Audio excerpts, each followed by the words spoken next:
संतोष जी एक motivational speaker हैं, काफ़ी सारी कॉलेजेस में, स्कूल्स में जाकर के लेक्चर्स देते हैं। मैं पर्सनली 2017 से उनको फॉलो कर रहा हूं। एक ऑथर है, किताबें लिखते हैं, जिन्होंने अपनी 2 किताब, एक एग्जाम और एक किताब और है संतोष जी, वो दूसरी किताब मिशन, सॉरी, जिस चीज के लिए हम यहाँ पे आए, मिशन और एग्जाम, ये 2 किताबों के माध्यम से हजारों बच्चों ने अपने जीवन के अंदर परिवर्तन लाया है। ऐसे एक ऑथर भी है, एक समाज सेवी है, काफी सारी संस्थाओं के अंदर अग्रसर पद पर विराजमान है और हमारे गुरुदेव के बनाए हुए गुरुदेव के बनाए हुए केयूब के अंदर राष्ट्रीय स्तर पर आप सदस्य हैं। आप अपना बिजी शेड्यूल, यहाँ से टोटल एक दिन का इनका शेड्यूल है, यहाँ से शाम को वापस पधार रहे गुरुदेव के पास में, अपना कीमती समय निकाल करके हमारे बीच में आए संतोष जी शर्मा। संतोष जी सीए साहब, एक बार जोरदार तालियों के साथ में उनका स्वागत करते हैं। अगली आवाज संतोष जी की है। मैं निवेदन करता हूं संतोष जी से कि वो आगे पधारे, बिल्कुल श्रद्धा के साथ में, और हमारे जीवन में कुछ प्राप्त करने के हिसाब से हमको आज का ये सेशन सुनना है, क्योंकि ज्ञान जो है वो स्वदर्शन की चीज है, प्रदर्शन की चीज नहीं है।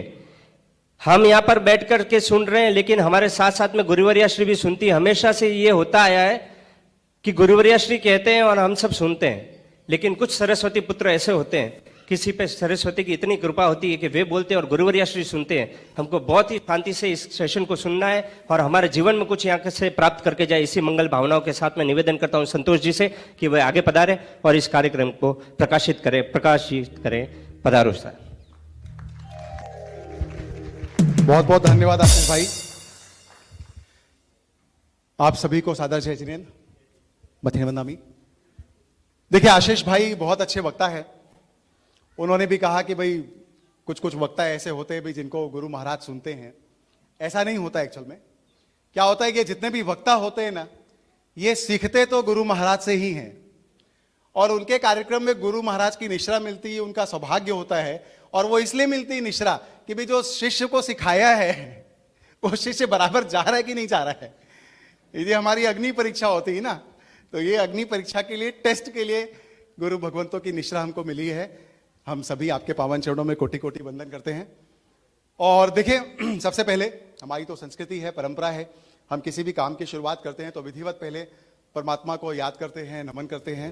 तो हम सब, आप सब देखिए, सूरत के बहुत ही, मेरा ख्याल है सूरत एक ऐसा शहर है, मतलब जो मैं दिल से मानता हूं कि पूरे भारत में मेरे को लगता है सबसे ज्यादा अगर धर्म की गंगा कहीं पर प्रवाहित होती है, शुद्ध निर्मल आराधना लोग करते हैं, और जितना बिजनेस प्रोफेशन के ऊपर ध्यान देते हैं, उतनी शिद्दत से, उतनी मजबूती के साथ धर्म का जो दामन आप थामे रखते हैं, वाकई बहुत एप्रिशिएबल है, बहुत प्रशंसनीय, बहुत अनुमोदनीय है। सच में मेरे को कई बार ऐसी इच्छा होती है कि मैं भी शिफ्ट होकर के सूरत ही आ जाऊं।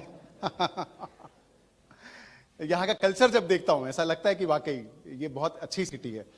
तो आप सबका सच में बहुत बहुत स्वागत। और चलिए, देखिए, अब हम लोग को सुर ताल तो नहीं है, वक्ता है लेकिन गायक नहीं है, लेकिन फिर भी आप सुर ताल पे ध्यान मत दीजिएगा, मेरे को मालूम है आप भावनाओं पे ध्यान देने वाले लोग हैं। तो अपन परमात्मा के लिए एक गीत लेते हैं। आप सब भी मेरा जरूर साथ दीजिए इस पूरे प्रोग्राम में। तो पहला, अनंत ज्ञान दर्शन चारित्र और शक्ति के स्वामी, अनंत गुणों के स्वामी, अनंत उपकारी, ऐसे अनंत अनंत अरिहंत और सिद्ध भगवंतों के पावन चरणों में हम सभी यहाँ पर कोटि कोटि वंदन करते हैं इस गीत से। हाथ जोड़ कर मांगता हूँ ऐसा हो जन्म, हाथ जोड़ कर मांगता हूँ ऐसा हो जन्म, तेरे नाम से शुरू, तेरे नाम पे खत्म, तेरे नाम से शुरू, तेरे नाम पे खत्म। हाथ जोड़ कर मांगता हूँ ऐसा हो जन्म, हाथ जोड़ कर मांगता हूँ ऐसा हो जन्म, तेरे नाम से शुरू, तेरे नाम पे खत्म, तेरे नाम से शुरू, तेरे नाम पे खत्म। देखिए, परमात्मा को वंदन करने के बाद हमारे जो श्रद्धा के केंद्र हैं, युग प्रधान है, प्रकट प्रभावी है, ऐसे महान चारों ही आचार्य दादा गुरुदेव के पावन चरणों में हम सभी कोटि कोटि वंदन करते हैं। और हम सभी की श्रद्धा के केंद्र है खरतर गच्छाधिपति हैं, खरतर गच्छ के सूर्य समान आचार्य भगवंत से जिन मणिप्रभ सूरीश्वर जी महाराज साहब, और हमारे आचार्य भगवंत सिंह जिन मनोज्ञ सागर जी महाराज साहब, और सभी आचार्य भगवंतों को, सभी साधु साधी भगवंतों को हम सभी पहले यहाँ से प्रणाम भी करते हैं। और हमको जो पहचान दी है, आज देखिए ये प्रोग्राम जो है सूरत में केयू पाल शाखा ने करवाया है, और इस पूरे केयू के जितने भी मेंबर एक बार खड़े हो जाएं जहां भी हैं, केयू के जो मेंबर हैं और केएमपी के जो मेंबर हैं। क्या बात है वाह भाई वाह वाह वाह, बिल्कुल बिल्कुल, क्या बात है। आप सबके लिए पहले तो जोरदार तालियां। और देखिए पूरे केयू को, केएमपी को, पूरे हिंदुस्तान में जिन्होंने एक ऐसा प्लेटफॉर्म बना के, संगठन बना के जो पहचान दिलाई है, वैसे हमारी श्रद्धा के केंद्र आचार्य भगवंत हैं, तो उनको भी यहां से पहले प्रणाम करते हैं। उनकी कृपा से ही हम सब आज कुछ कर पा रहे हैं इस जीवन में। तो एक छोटा सा गीत लेते हैं उनके लिए। वो कौन है जिसने हमको दी पहचान है, वो कौन है जिसने हमको दी पहचान है, कोई और नहीं वो मणिप्रभ गुरुदेव है। वो कौन है जिसने हमको दी पहचान है, कोई और नहीं वो मणिप्रभ गुरुदेव है। जिनकी रहमत से होता हर एक काम है, जिनकी रहमत से होता हर एक काम है, हर काम है, हर काम है। वो कौन है जिसने हमको दी पहचान है, कोई और नहीं वो मणिप्रभ गुरुदेव है।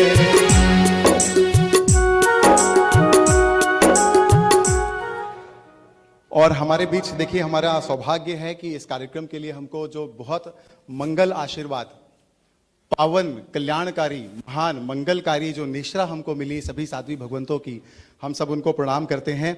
और हमको जो निश्रा मिली है, सबसे पहले तो सुलोचना श्री जी महाराज साहब, जो कि यहाँ पर उपस्थित नहीं है लेकिन उनकी प्रेरणा है, दिव्य आशीर्वाद है, उनको प्रणाम करते हैं। विमल प्रभा श्री जी, सूर्य प्रभा श्री जी महाराज साहब को प्रणाम करते हैं, जिनकी सुश्याएं हमारे बीच में उपस्थित हैं। और जो हमारे बीच यहाँ पर उपस्थित हैं, जिनकी निश्रा हमको मिली इस कार्यक्रम में, ऐसे परम पूज्य साध्वी भगवंत मधुरिमा श्री जी महाराज साहब के पावन चरणों में वंदन करते हैं।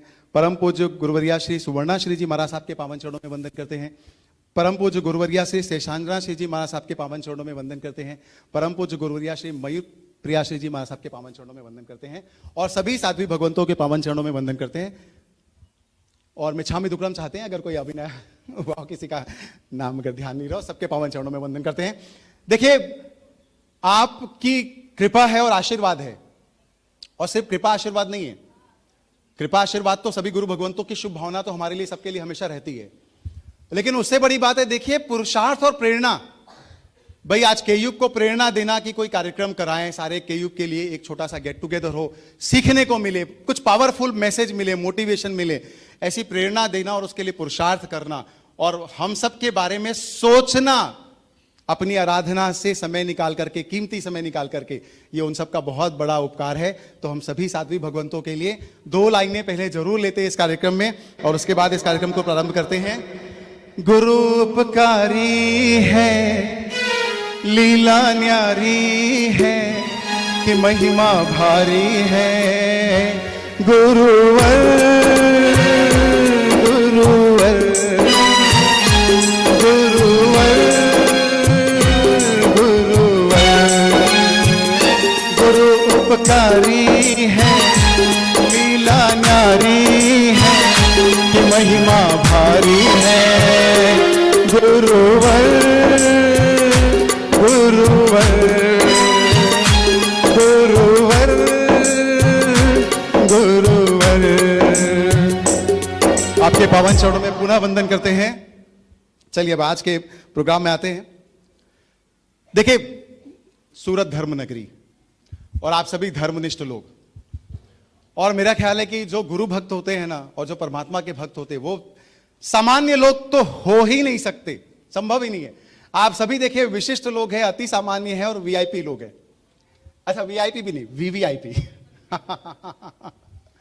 देखिए वीवीआईपी लोग हैं। अभी बात हो रही थी मेरी आशीष भाई से और हमारे अध्यक्ष महोदय मनोज भाई से, बात हो रही थी कि यार इच्छा तो ऐसी होती कि भाई कि इतने विशिष्ट लोग हैं, सब अपने अपने लोग हैं, सबका सम्मान होना चाहिए, सबका स्वागत होना चाहिए।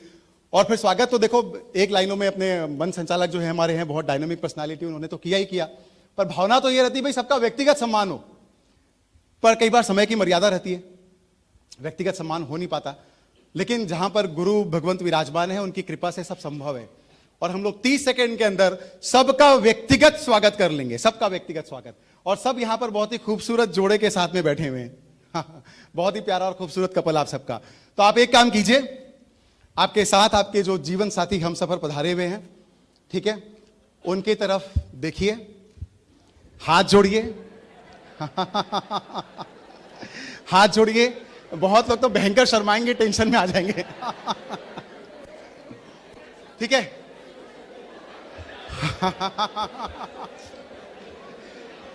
बोले ये हमसे नहीं होगा। हाथ जोड़िए, दोनों दोनों पति, मतलब दोनों के दोनों हाथ जोड़िए, मुस्कुराइए और बोलिए आपका बहुत बहुत स्वागत है। देखिए सबका व्यक्तिगत स्वागत हो गया। एक एक व्यक्ति के द्वारा, भाई ये स्वागत होता है तो स्वागत है। वो एक दिन मंच ने उसे बोल दिया 500 लोगों का मैं स्वागत करता हूं, तो ऐसा थोड़ी होता है। राइट। चलिए आप सभी वीआईपी लोगों का स्वागत आप सभी के द्वारा हो गया। अब हम अपने आज के विषय पर आते हैं। गुरुवर्या जी ने प्रेरणा देके जिस कार्यक्रम की हमको प्रेरणा दी कि धर्ममय हो रास्ते एक दूजे के वास्ते। क्योंकि देखिए जीवन में जो जीवन साथी होता है, हम सफर होता है, उसके साथ सब हम शेयर करते हैं, सारे सुख दुख बांटते हैं, खुशियां बांटते हैं, अच्छे पल, दुख के पल, सारे पल बांटते हैं। और इन सबके साथ हमारी जो प्रायोरिटी है भाई, जो जिन शासन हमको मिला है, जो धर्म हमको मिला है, वो अगर हमने साथ में नहीं किया तो फिर तो क्या किया। तो इसीलिए विषय लिया गया है। और इस विषय में ना एक छोटी सी बात मैं आपको पहले करना, जो प्रॉब्लम वाली, समस्या वाली बात है वो बता देता हूं, ताकि आपको इस प्रोग्राम की भूमिका समझ में आए कि भाई ऐसे सब्जेक्ट की क्यों जरूरत है। देखो दर्द के साथ तो कहना पड़ता है, लेकिन सच भी है कड़वा, हमारे समाज का सच है। आपको मालूम है भी कि जो डिवोर्स के रेट है, तलाक के रेट हैं, वो पिछले 15 सालों के अंदर में लगातार बढ़ रहे हैं। खासकर हमारे जैन समाज में तो जो होता ही नहीं था वैसी चीजें हो रही है। और आपको मालूम है आज की डेट में जो आंकड़े हैं, फैक्ट हैं, उसके आधार पर लगभग अभी जो नई नई शादियां हुई 5-10 सालों के अंदर, उनका मैं बता रहा हूं, 5% केस जो है वो डिवोर्स में जा रहे हैं, तलाक में जा रहे हैं। 5%। बताइए छोटी संख्या है कि बड़ी है? बहुत बहुत बड़ी है। हर 100 में से 5 घर टूट रहे हैं। और इससे जो दूसरी बात है ना, वो और भयानक है। 20% लोग बहुत तनाव में, मन मुटाव में और जैसे तैसे जी रहे हैं, बहुत तनाव में। मतलब अगर सामाजिक मर्यादा, प्रतिष्ठा, कुल की परंपरा, नाम का, जो परिवार वालों ने जो गुरु भगवंतों की निश्रा से इतना नाम कमाया है, उसका अगर डर ना होता तो मैं सच बताऊं 20% केस और हैं जो उस लाइन में चले जाते। वो तो प्रतिष्ठा से, संस्कारों से, मर्यादा से, रीति रिवाजों से, कल्चर से, इसकी मजबूत डोर से बंधे हुए करके वो 20% रिश्ते बचे हुए। नहीं तो ये 5% जो बोलना है अभी, वो 25% के तक चला जाएगा, भगवान ना करे। इतना दुखद है ये, इतना जबरदस्त डेंजरस डेटा है हमारे सामने। लेकिन मैं जानता हूं आप सब सूरत के लोग हैं। ये तो देखो, हम तो सब ये बातें जो कर रहे हैं दूसरे शहर के लोगों की बातें कर रहे हैं। आपको चिंता करने की कोई जरूरत नहीं है। आप सब बहुत खुश लोग हैं, बहुत खुश मिजाज लोग हैं और बहुत आनंद से रह रहे हैं। वैसे मैं एक बार पूछ तो लूं, भाई सारे लोग आनंद में तो हैं? बोले आपने बगल में बिठा दिया, उसके बाद पूछते हो। किसकी मजाल है, इसकी मजाल है जो जवाब इधर के उधर हो जाए। संभव ही नहीं है। लेकिन ये सच भी है, ये सच भी है, ये सच भी है। आप सब धर्मनिष्ठ लोग हैं और सबसे बड़ी बात यही है, सबसे बड़ी बात यही, आप लोगों में वो जो बुरा वातावरण पूरे देश में चल रहा है ना, उसका असर इसीलिए नहीं आया क्योंकि परमात्मा का साथ है आपके जीवन में और गुरु भगवंतों की कृपा है, उनका आशीर्वाद है, उनकी प्रेरणा है, उनकी वाणी आप सुनते हैं। ये उसका प्रभाव है, हमारे जीवन में नहीं आए हैं। लेकिन मैं आपको जो डेटा बताया मैंने दूसरे लोगों का बताया, उनके जीवन में ऐसा सौभाग्य है नहीं। तो ये विषय है वाकई सच में बहुत गंभीर। और आपको मालूम है लोग आजकल कैसी कैसी बातें करते हैं, आपने सुना भी होगा। और देखिए कोई भी बात आती ना कहीं ना कहीं सच्चाई से निकल के आती है। लोगों ने कहा भाई कि विवाह जब होता है तो शुरू शुरू में तो क्या है, शुरू में तो जब कोई संबोधन देना होता है ना तो लोग बहुत क्या बोलते हैं मालूम है आपको, चंद्रमुखी बोलते हैं ना, कई लोग को मालूम होगा। उसके बाद क्या बोलते हैं थोड़े दिनों के बाद, सूर्यमुखी डायरेक्ट ज्वालामुखी भी पहुंच गए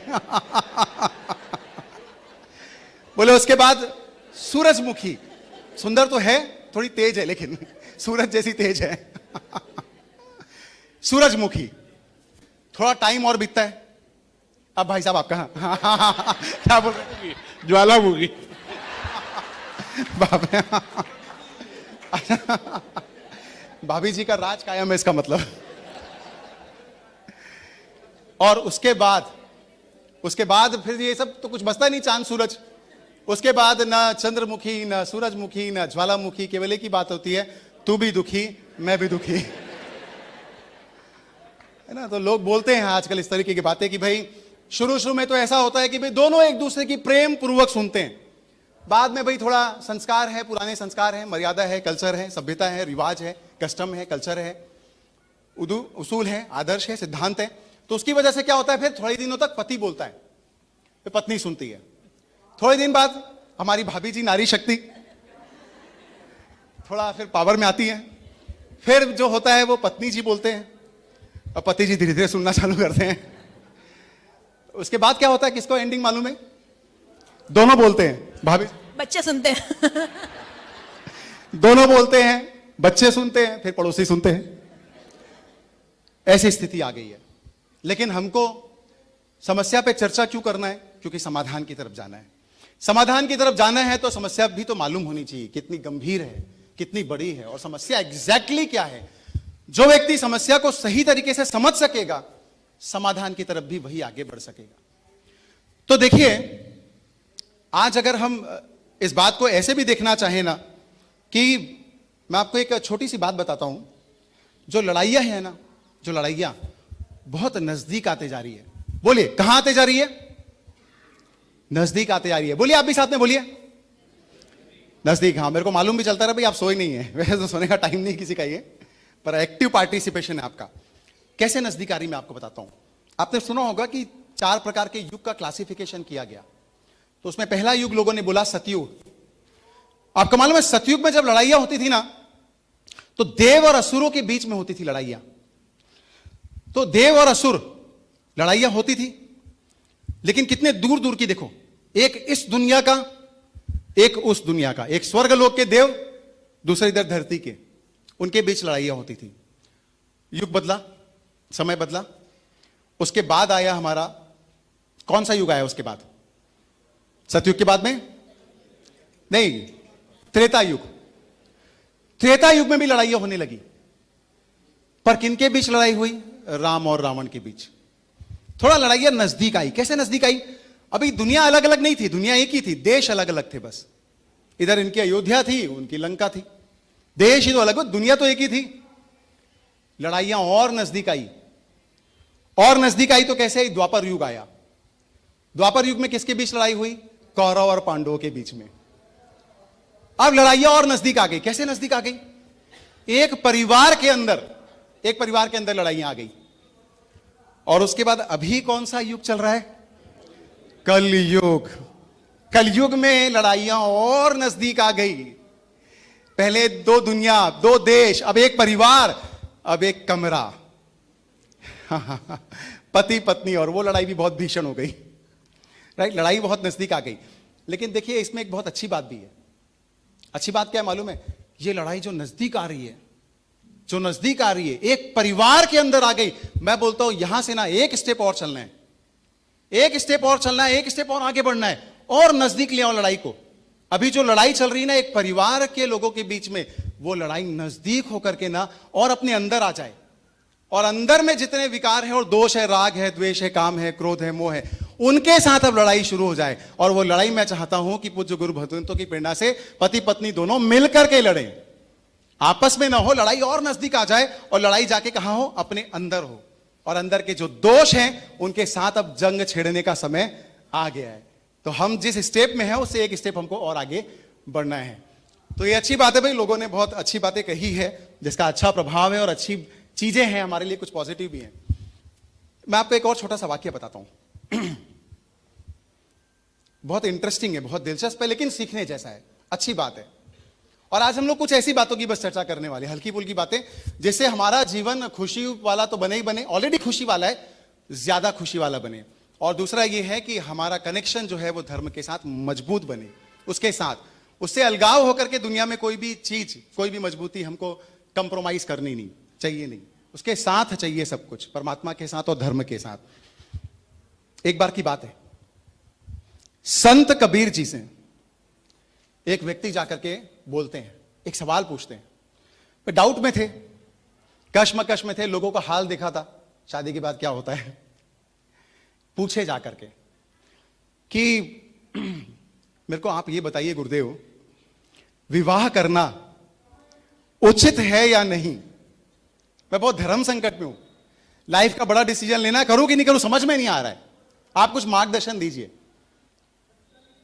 कबीर बोले ठीक है। आवाज दी उन्होंने अपनी पत्नी को, पत्नी को आवाज देकर के बोला, दोपहर को 12 बजे थे उस समय ना, पत्नी को आवाज देकर के बोला कि सुनो, लालटेन जला करके ले आओ। ठीक है, दोपहर को 12 बजे थे, कड़कती धूप थी, लालटेन जला करके ले आओ। पत्नी ने सुना, चुपचाप अंदर गई, लालटेन ली, जला करके ले आई। तो कबीर ने उससे पूछा, क्यों भाई, जवाब मिल गया? बोले हमको कहां जवाब मिला, तो कुछ समझ में ही नहीं आया, आपने लालटेन मंगाया, वो लालटेन ले आए, इसमें क्या जवाब, हमको तो समझ में ही नहीं आया कुछ करके। बोले देखो, अगर आपको ऐसा लगे ना कि पति और पत्नी में इतना समर्पण हो कि दोपहर को 12 बजे भी मैं बोलूं लालटेन ले आओ, और बिना सवाल के, बिना क्वेश्चन मार के अगर दूसरा है वो काम कर देता है, इतना समर्पण और प्रेम है, तो समझ लो कि शादी करनी चाहिए। और इतना नहीं है ना, तो नहीं करनी चाहिए। आज सोचो, कल्पना करो, आप कल्पना करो, अगर ये आज का युग होता, आप ऐसे भूल जाओ कि पति पत्नी वाली बात है, ऐसे भूल जाओ, आप समझो चाहे पत्नी ने मंगाया हो लालटेन, चाहे पति ने मंगाया हो, हाँ किसी ने भी मंगाया हो, भैया का कहना है, आप सोचो पहला रिएक्शन क्या आएगा। सोचो आज की दुनिया में हम लोग जो हैं, हाँ भाई साहब बोलो क्या रिएक्शन आएगा? दिन में लालटेन को क्या करना है? हाँ, जैसे ही बोलोगे लालटेन लेकर के आओ, सबसे पहले तो 40 सेकंड तक घूर के देखेंगे उसके बाद लाएंगे नहीं ना, उसके बाद सवाल आएगा, तर्क आएगा, चाहे तर्क समझो, चाहे वितर्क समझो, चाहे कुतर्क समझो, आएगा। दोपहर को 12 बजे पागल हो गए हो क्या, लालटेन मंगा रहे हो? दो बातें होगी, लालटेन नहीं आएगा और सुनना पड़ेगा, ठीक है। दूसरी बात क्या होगी, मान लो लालटेन आ भी गया, मैं लिख के देता हूं, जीवन भर सुनना पड़ेगा आपको। जब भी झगड़ा होगा ना, दोपहर को 12 बजे लालटेन मंगाते हो और बात करते हो, क्यों? ऐसा ना हो तो आगे बढ़ो, ऐसा उन्होंने कहा, ये अच्छी बात है। अब देखिए मैं आप सबसे ना, ये प्रोग्राम के स्टार्टिंग में हम लोग कुछ अच्छी बातें भी करते रहेंगे। स्टार्टिंग में मैं आप लोगों से पूछता हूं, पहले आप लोगों से जानता हूं। पहले देखिए, हमारे बीच में सभी बहुत भाई साहब लोग और भाभी जी लोग हैं, ठीक है। हमारे प्रोग्राम का थीम है कि हमको जीवन को खुशहाल बनाना है, पूरे परिवार को खुशहाल बनाना है, लेकिन धर्म के साथ में बनाना है। तो मैं भैया एक और वन है, कॉर्डलेस है ना, आप दे दीजिए ना, कोई भी एक वॉलंटियर आ जाए हमारे केयूब से भाई साहब, और जो भी बोलना चाहते हैं उन तक वो माइक पहुंचा दे। चलिए, मैं आपसे पहले एक सवाल पूछना चाहता हूं, आप लोगों से ही, क्योंकि आप लोगों की बातों से ही जो भाई साहब लोग कहेंगे, उनकी बातों से भाभी जी लोगों को इनपुट मिलेगा, जरूरी इनपुट, और जो भाभी जी लोग कहेंगे उनकी बातों से भाई साहब लोगों को इनपुट मिलेगा। तो मेरे को एक सवाल ये जवाब दीजिए कि भाई क्या एक्सपेक्टेशन होती है। चले पहले पतियों की सुनते हैं भाई साहब लोगों की, आपकी क्या एक्सपेक्टेशन, अपेक्षा होती है अपने जीवन साथी से, हमसफर से, या आमतौर पे होती है, या जरूरी नहीं आप अपना व्यक्तिगत बोल रहे हो, ये समझ लीजिए आप पति समुदाय का प्रतिनिधित्व कर रहे हैं आपका कोई व्यक्तिगत मैटर ऐसा नहीं है, ये समझ लीजिए आपके अनुभव के आधार पे बताना है भाई क्या एक्सपेक्टेशन होती है। और तब तक भाभी जी लोग भी सोच के रखे, 2-2, 3-3 पॉइंट हम लेते हैं कि भाई क्या हमारी अपेक्षाएं होती है, पहले वो जाने और आप लोगों से ही जाने। चलिए, कौन बोलना चाहेंगे पहले? पति समुदाय से बोलिए, बोलिए, खुल के बोलिए। आपकी बात नहीं बोल रहे हैं, आप चिंता मत कीजिए, आपकी व्यक्तिगत बात नहीं है, आपकी व्यक्तिगत बात नहीं है। अच्छा, लोगों को लग रहा है वही भाभी जी बैठे हैं, कैसे बोले देखो कितने आदर्श पति हैं, कितना लिहाज है भाई, कितना सम्मान है, बैठे हैं भाई, कैसे बोले हैं। लेकिन फिर भी हाँ, उनको मालूम है, हमको विश्वास है भाइयों पर, भाइयों पर विश्वास है भाई। यस भाई साहब, खड़े होके बोले। हाँ, फिलहाल तो सबको ऐसा लग रहा है कि शुभ नाम आपका? शुभ नाम? अशोक जैन। अशोक? अशोक मंडोरा। अशोक मंडोरा जी, हाँ बोलिए। फिलहाल तो सबको ऐसा लग रहा है कि जिनकी शांति से गुजरती रहे, दोनों में मेल जोल चलता रहे। वाह भाई वाह, मतलब जीवन शांति से गुजरता रहे, ऐसा चाहते हैं आप। बहुत बढ़िया, इनके लिए जोरदार तालियां। हाँ, और भाई साहब कौन बोल रहे हैं? जिनको 25 साल हो गए लगभग। और हाँ, उनके अनुभव ज्यादा है। यस भाई, आपका शुभ नाम भैया? रतन जैन। रतन जैन जी। मेरा मानना यह है कि लाइफ में मतलब पत्नी को भी रेस्पेक्ट देना चाहिए और लाइफ में दोनों हंसकर जीने चाहिए। क्या बात है भैया, रतन भैया का कहना है हंसकर जीना चाहिए, जितना हो सकता है खुल के। और न घर में कोई कलंक और न कोई घर में झगड़ा। हाँ, लाइफ में एकदम शांति से जियो। शांतिपूर्वक हंस के जियो, मुस्कुरा के जियो। जोरदार तालियां इनके लिए। और एक और अंतिम कमेंट भाई साहब लोगों से। हमारे बीच छत्तीसगढ़ से भी हैं, हमारे छत्तीसगढ़ के मोदी जी हैं आप, धर्मेंद्र लोढ़ा जी, बहुत श्रेष्ठ मंच संचालक है भाई नितिन बरमेचा जी, एक बार आपकी उपस्थिति के लिए जोरदार तालियां। धीरज बरडिया जी हैं, मयंक जैन जी है, छत्तीसगढ़ का पूरा संघ आया है साध्वी भगवंतों की निश्रा में आशीर्वाद लेने के लिए। हाँ भाई साहब बोले, शुभ नाम आपका? ललित जैन। ललित जैन जी, बोलिए। बस यही, जब भी कोई बेटी ब्याह कर अपने ससुराल जाए तो उसका घर सुखी, संसार सुखी और संपूर्ण रूप से अच्छा चले, घर में और वृद्धि हो, प्यार मोहब्बत बढ़े और लक्ष्मी सरस्वती बनकर जाए, ताकि उस घर में चार चांद लग जाए और उसका भी सौभाग्य उसको मिलता रहे। यही। क्या बात है, बहुत शानदार, जोरदार तालियां। देखो, इसको बोलते हैं मारवाड़ी दिमाग। एक बार मांगना है, लेकिन ऐसा मांगो कि 15-20 आइटम आ जाए उसके अंदर बहुत बढ़िया साहब, बहुत बढ़िया, बहुत धन्यवाद। आपने बहुत सही बात बोली। लक्ष्मी का वास हो, सरस्वती जी का वास हो, आनंद हो, शांति हो। अब बारी है भाभी जी लोगों की, क्योंकि आप सब ने सुना होगा महिलाएं पहले भी भारी थी और महिलाएं आज भी भारी है। मैं वजन की बात नहीं कर रहा हूं भाई और पुरुष पहले भी आभारी था और पुरुष तो आज भी आभारी है। चलिए भाभी जी लोग, क्या अपेक्षाएं आप लोगों की हैं? हाँ भाभी जी, आप कुछ बोलना चाह रहे हैं? और भाभी जी लोग देखो भाई, बोलने में बहुत आज आगे हैं, टैलेंटेड है और आगे हैं। कोई भी बोलिए फटाफट। हाँ जल्दी से। यस, पीछे नाम बताएं। सुमित्रा जी। सुमित्रा जी। उसके बाद हमारे मनोज भैया वाले भाभी जी, पहुंचा देता हूं। आप तैयार रहें। हमारे केयूब के जिनकी कमान जिनके हाथों में है, और मनोज भाई की कमान जिनके हाथों में, हाई कमान, कमान के ऊपर कमान। भाभी जी बोले। हाँ भाभी जी। और केएमपी की अध्यक्षा कौन? भाभी जी। और आपको बोलना ही है फिर तो। आप अगला नंबर आपका। हाँ भाभी जी, क्या अपेक्षा? वाह वाह, दिल खोल के तारीफ की भाभी जी ने मनोज भाई की, जोरदार तालियां। यस भाभी जी, आपका शुभ नाम? ममता मरड़िया। ममता मरड़िया। मरड़िया जी। और केएमपी की कमान जिनके हाथों में है। भाभी जी, क्या अपेक्षा होती है? मैं ये समझती हूँ कि पति पत्नी दोनों एक दूसरे के स्वभाव को ऐसा समझ ले और ऐसी उनकी भावनाओं को समझे कि कभी उनको झगड़ा ना करना पड़े, क्योंकि दोस्त तो देखो पति में भी होंगे और पत्नी में भी होंगे। कोई संपूर्ण रूप से नहीं होता कि एकदम परफेक्ट है, लेकिन हम उसको समझ लें तो कभी जिंदगी में आए नहीं कि हम दोनों को कभी तू मैं करनी पड़े। क्या बात है, वाह वाह वाह। और थोड़ी बहुत मीठी नोकझोंक होनी चाहिए, जिससे प्यार बढ़ता रहे। और एक लाइफ में ऐसा भी स्टेज आना चाहिए कि हम धर्म में भी आगे बढ़े, कि ठीक है संसार हमने भोग लिया, लेकिन उसके बाद थोड़ा ऐसा भी होना चाहिए कि हमारा जीवन धर्म की तरफ बढ़े और हम गुरु भगवंतों के आदर्शों को अपने जीवन में अपनाकर प्रभु के मार्ग पर चले। क्या बात है, प्रत्यक्ष दिख रहा है कि साध्वी भगवंतों को खूब आशीर्वाद आपको मिला हुआ है। धर्म आपकी प्रायोरिटी है और एकदम गाड़ी बैलेंस चलनी चाहिए, एकदम करेक्ट, बहुत शानदार। चलिए देखिए, हम सब ने, हाँ और कोई बोलना चाह रहे हैं भाभी जी? कोई भाई साहब भी बोलना चाहें बीच में तो? हाँ आशीष भाई बोलना चाह रहे हैं आप? नहीं हाँ धर्मेंद्र लोढ़ा जी बोलना चाह रहे हैं। मेरे हिसाब से दोनों में ऐसा रिश्ता होना चाहिए, लड़ाई भी होनी चाहिए, लेकिन उस टाइप की होनी चाहिए कि वो बेलन फेंक करके मारे, पड़ गया तो मिसेस खुश और नहीं पड़ा तो अपन खुश। क्या बात है, क्या बात है, बहुत बढ़िया। धर्मेंद्र लोढ़ा जी का बहुत शानदार जवाब। एनीबॉडी? आप देख सकते हैं कंप्लीट मोदी जी के गेटअप में हैं। मोदी जी की विचारधारा से ही प्रभावित हैं और हमारे छत्तीसगढ़ के मोदी जी हैं। चलिए, बिल्कुल सही कहा आपने। आप लोगों के जो मन की बात निकल करके आई है एकदम सटीक है।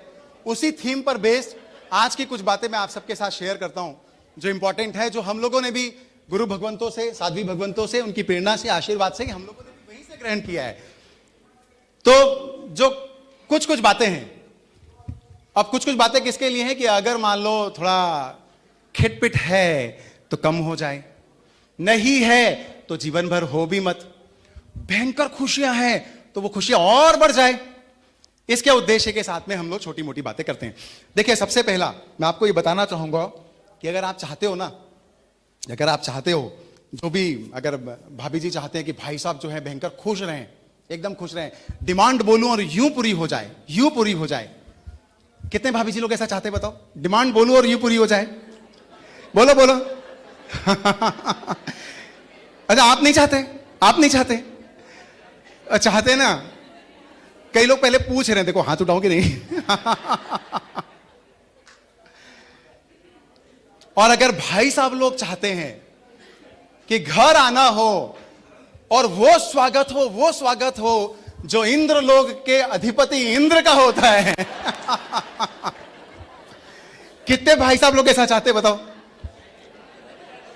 देखो, चाहते तो सब है, तो हाथ उठाइए, हाथ उठाइए ना, मालूम चले भाभी जी को। बहुत बढ़िया, बहुत बढ़िया, बहुत बढ़िया, बहुत बढ़िया। देखिए, उसके लिए एक जादुई मंत्र दे रहा हूं, उसके लिए जादुई मंत्र दे रहा हूं। देखो, सब अपनी अपनी दुनिया में खो गए, सब चले गए, कल्पना में चले गए, इंद्र बन के मुकुट पहन के घर के अंदर घुस रहा हूं। आपको एक जादुई टैबलेट दे रहा हूं मैं, किसी भी मेडिकल स्टोर में मिल जाती है, कुछ नहीं करना है आपको, 3 टैबलेट आप लेके देखना है बस। आप मेरे कहने से 3 टैबलेट लेना, मेडिकल स्टोर पे जाना, बोले कितनी टैबलेट लेना है? 3 टैबलेट लेना है। एक टैबलेट सुबह खिलाना है, एक दोपहर को खिलाना है और एक शाम को खिलाना है, और उसका चमत्कार अगले दिन मेरे को व्हाट्सएप करके बताना है। 3 है ना? आप देखो, मेरे को मालूम है जैसे ही मैं आप लोग को बताऊंगा सूरत में वो टैबलेट का शॉर्टेज पड़ जाएगा, फिर बहुत एकदम विटामिन की टैबलेट है। कितने लोगों को विटामिन की टैबलेट चाहिए बोलो? जिसको कमी है। और वो विटामिन जो है ना, जिसका नाम है वो है विटामिन टी की टैबलेट। कौन सी टैबलेट बोलिए? Vitamin T. विटामिन टी का मतलब है विटामिन तारीफ, विटामिन प्रशंसा। विटामिन प्रशंसा और तारीफ का 3 टैबलेट आप सुबह दोपहर शाम दीजिए, और उसके बाद देखिए, 2 लाइनें बोलता हूं मैं इस विटामिन के लिए, बहुत पावरफुल टैबलेट है साहब, बहुत पावरफुल टैबलेट है, यूज करके देखिए आप लाइफ में। और क्या 2 लाइनें हैं कि इस विटामिन तारीफ की, इस विटामिन तारीफ की 3 डोज दीजिए सुबह दोपहर शाम। इस विटामिन तारीफ की 3 डोज दीजिए सुबह दोपहर शाम, सारे झगड़े खत्म हो जाएंगे और पहले दिन से मिलेगा आराम, पहले दिन से मिलेगा आराम। देखिए, 2 फायदे हैं इसके। पहला तो हर आदमी चाहता है भाई हमारे काम की प्रशंसा हो, हर आदमी चाहता है, हर आदमी को लगता है भाई कि मेरी प्रशंसा हो।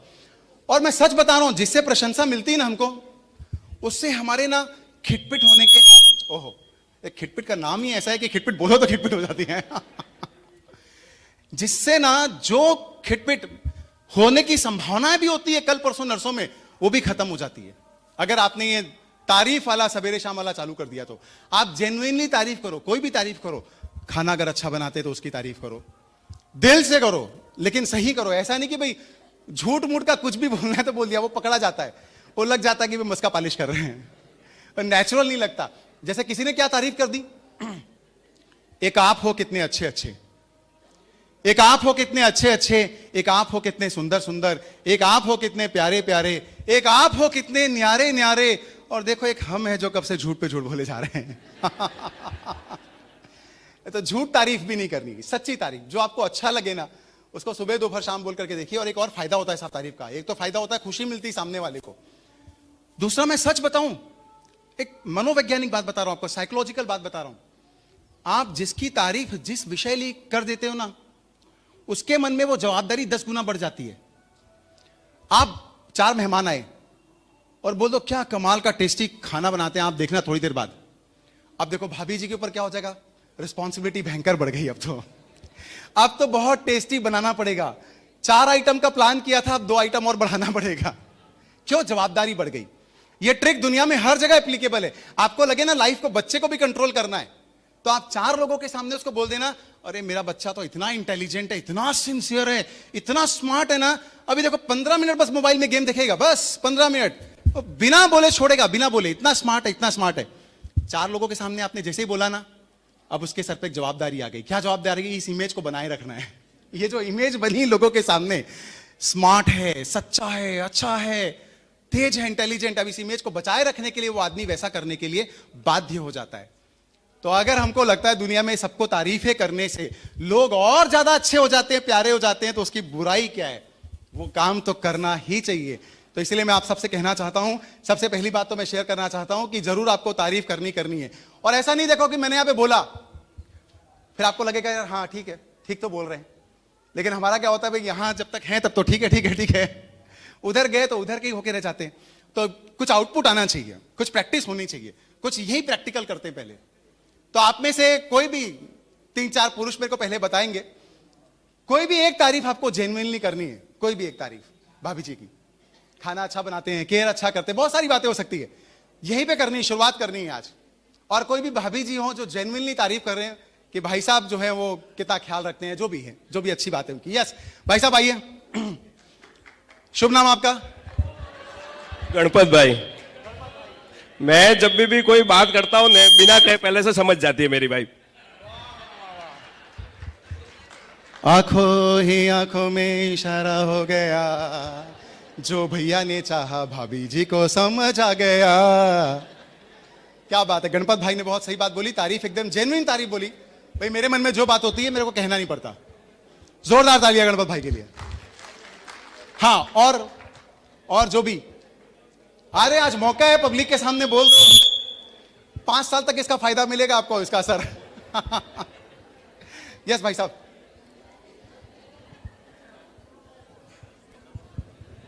शुभ नाम आपका? भरत लोनिया। भरत लोनिया जी। तारीफ क्या करें उनकी, जिन्होंने हमें जिंदगी भर साथ दिया है। तारीफ एक मिनट आगे आ जाओ।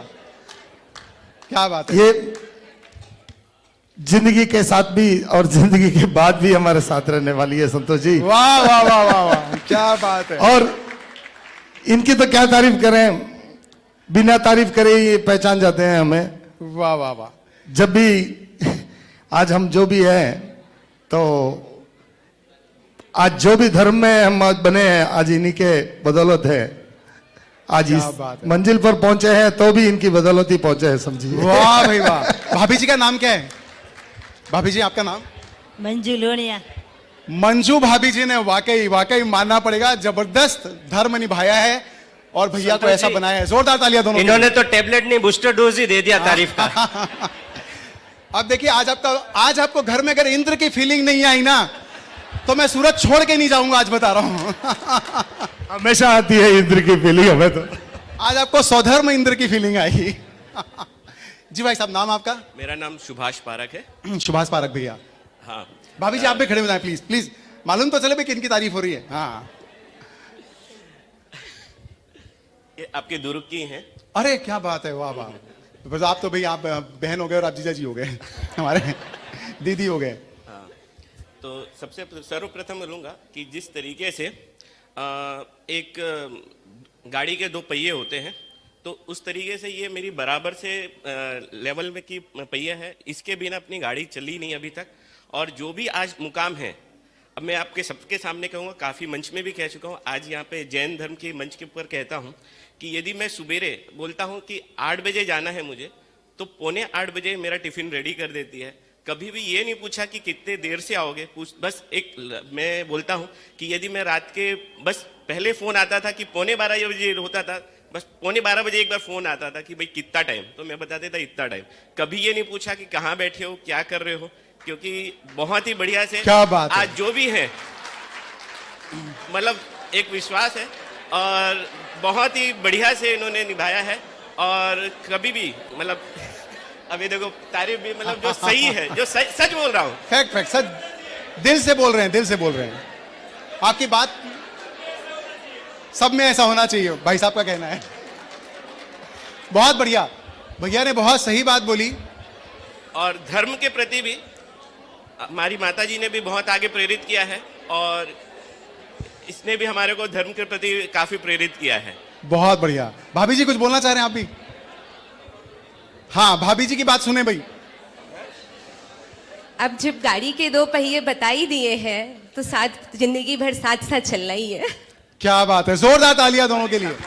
बहुत दिल की बहुत अच्छी फीलिंग। भाई साहब, बिल्कुल आप कुछ बोलना संतोष जी, चाह रहे थे? पारेख जी ने जो बताया वो विश्वास के लिए बताया कि अटूट विश्वास होना चाहिए संबंधों के अंदर, विश्वास और ऐसी बॉन्डिंग होनी चाहिए कमाल की एकदम। यस, भाई साहब कुछ बोलना चाह रहे हैं।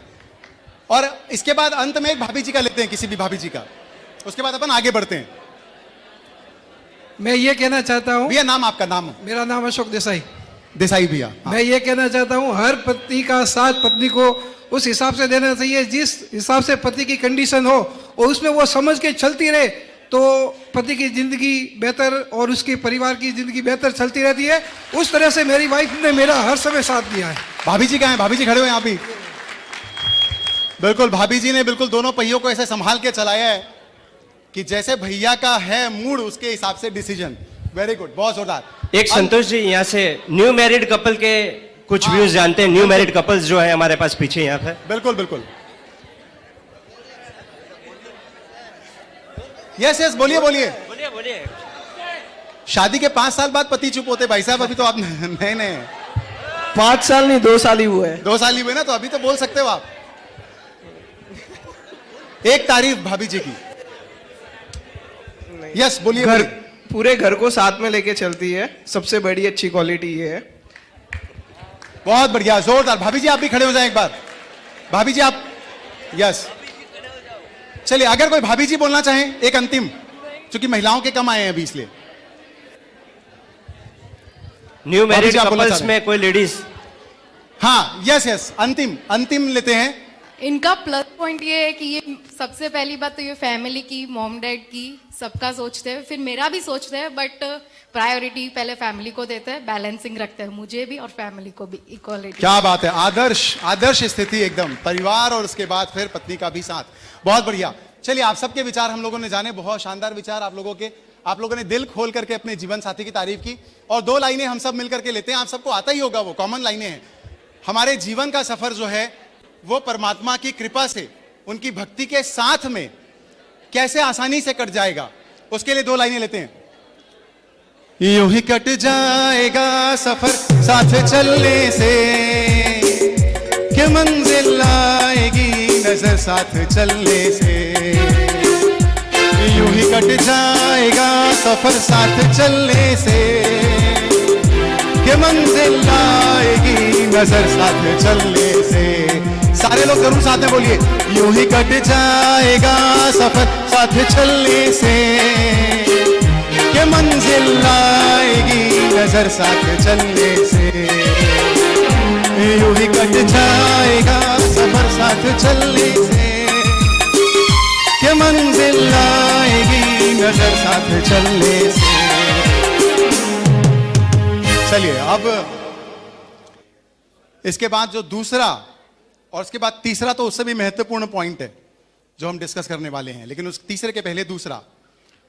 देखिए, जिंदगी में ना हम पूरी दुनिया के साथ तो भयंकर ना दिल खोल करके हंसते हैं, बहुत हंसते हैं, मुस्कुराते हैं।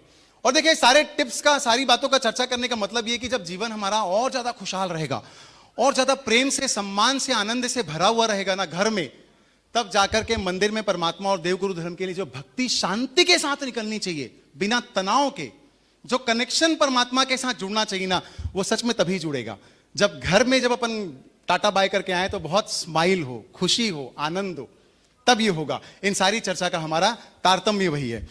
तो अब पूरी दुनिया के साथ तो भयंकर हंसते हैं साहब, दोस्तों के साथ जाते खूब खिलखिला कर हंसते हैं, और जैसे घर में आते हैं ना, तो आपको मालूम है घड़ी में कितने बजे रहते हैं? 12। सारी स्माइल गायब, सारी जिंदा दिली गायब, सारा खुश मिजाज गायब।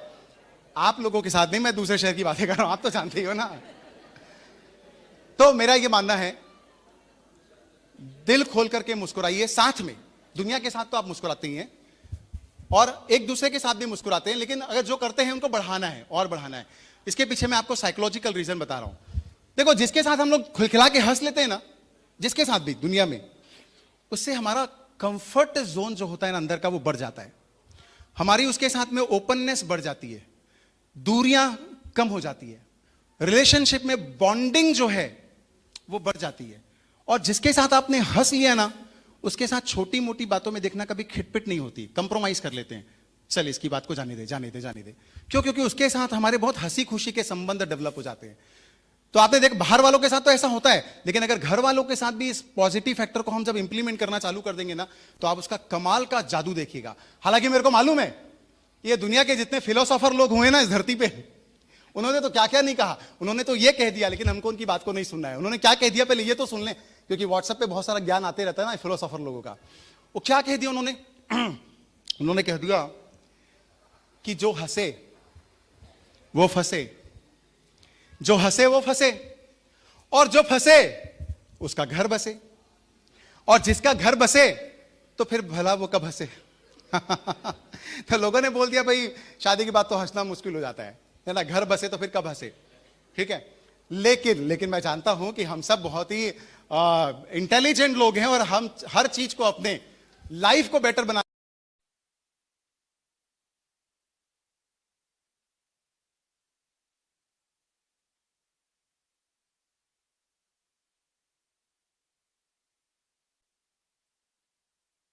जमाने के 2 4 5 जोक सुनाइए, उधर वो सुनाएंगे, लेकिन ये जहां पर भी होता है, ये पर्सनल एक्सपीरियंस है हमारा। क्योंकि देखो, लोगों ने कहा है मालूम,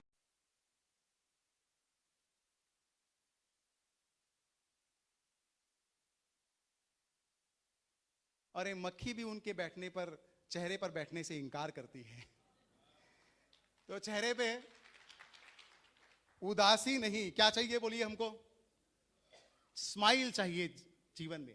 और अभी जैसे धर्मेंद्र लोढ़ा जी ने फरमाया, भाई देखो, जिसको मेंटली जिसने डिसाइड कर लिया ना, खुश रहना है, हंसना है, खुश रहना है, हंसना है, मुस्कुराना है, जिसने मेंटली डिसाइड कर लिया ना, वो कोई भी रीजन में मुस्कुरा पड़ता है, किसी भी रीजन में हंस लेता है। जैसे अभी धर्मेंद्र लोढ़ा जी ने बोला ना कि घर में ना बर्तन फेंकने की आवाज आ रही थी, पड़ोसी लोगों को टेंशन आ गया यार कि ऐसा क्या हो गया भाई, बर्तनों की आवाज आ रही बगल वाले घर से। भाई पड़ोसी थे, अच्छे पड़ोसी थे, चिंता करते हुए आ गए देखने के लिए। तो देखा भाभी जी जो थी ना, वो बर्तन फेंक फेंक के मार रही थी। लेकिन दोनों हंस रहे थे। अब वो बोले तो भयंकर विरोधाभास सिचुएशन हो गई, तो झगड़ा चल रहा है, भाभी जी फेंक के मार रही और हंस रहे दोनों। पूछा भाई एक मिनट के लिए झगड़ा रोको प्लीज, मेरे को बताओ पहले क्या हो रहा है। बोले पति ने बोला भाई देखो गुस्से से मार रही है। बोले पर आप तो हंस रहे हो, भाभी जी भी हंस रही है। बोला देखो वो गुस्से से मार रही है, वो अपनी जगह है, लेकिन क्या है अगर निशाना लग जाता है मेरे को तो वो हंसती है।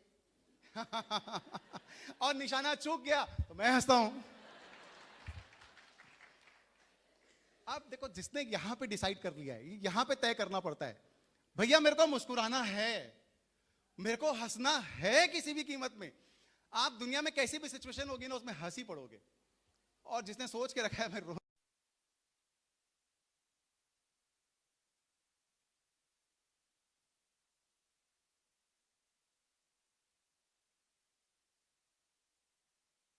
तो भाभी जी ने समझ लीजिए गुस्से से बोल दिया भाई साहब को कि जानवर। सुनाइए आपको मैंने क्या बोला? हाँ जानवर, चिल्ला के बोल दिया। लोगों को लगा भाई अब पता नहीं क्या हो जाएगा, भाई तो झगड़ा बढ़ जाएगा, जानवर बोल दिया। तो वो एकदम खुश मिजाज, हंसना, सवेरे से डिसाइड किया तो हंसना है, हंसना है, हंसना है। बोले वाह वाह क्या बात कही है। बोलो क्या बोला उन्होंने? वाह क्या बात कही है।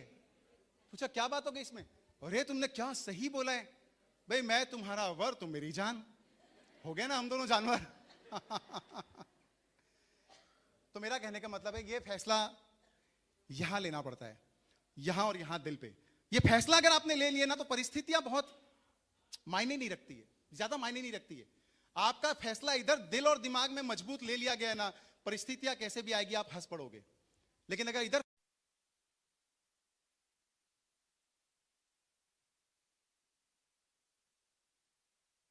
आ जाएगा तो बस हमको यही अवॉइड करना है। और मैं आपको एक महत्वपूर्ण बात की तरफ लेके चलता हूं। हमारे पास जो समय है 45 मिनट्स, और परम पूज्य साध्वी भगवंतों का भी हमको मार्गदर्शन लेना है, तो 45 मिनट्स हम इसको 11:30 तक अपनी बातों को चलते चलते बढ़ेंगे, फिर मार्गदर्शन लेकर के आगे बढ़ेंगे गुरु भगवंतों का।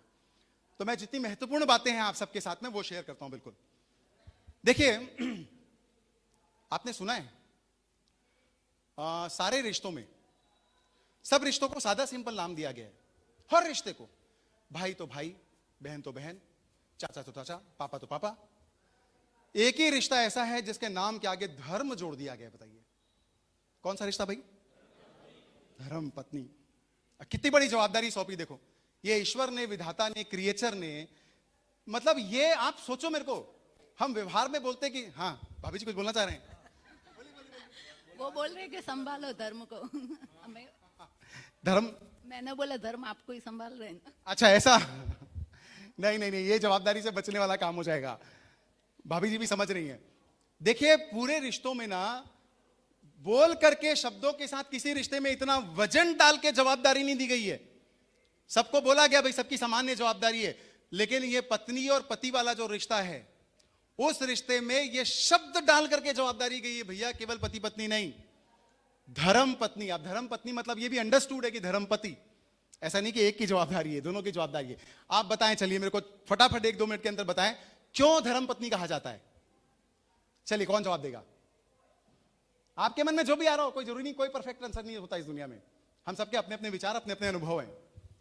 किसी भी सवाल का कोई परफेक्ट जवाब नहीं होता। यस, हाँ बोलिए भाई साहब, बोलना चाह रहे हैं। हाँ, धर्म पत्नी क्यों बोलते हैं भाई?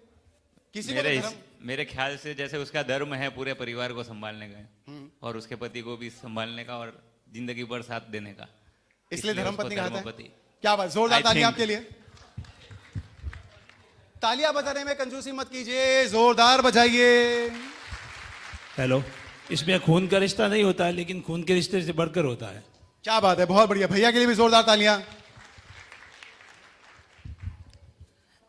यदि पति धर्म के कार्य से भटक जाए, उस पद पे लाने का काम करे, वो धर्म पत्नी।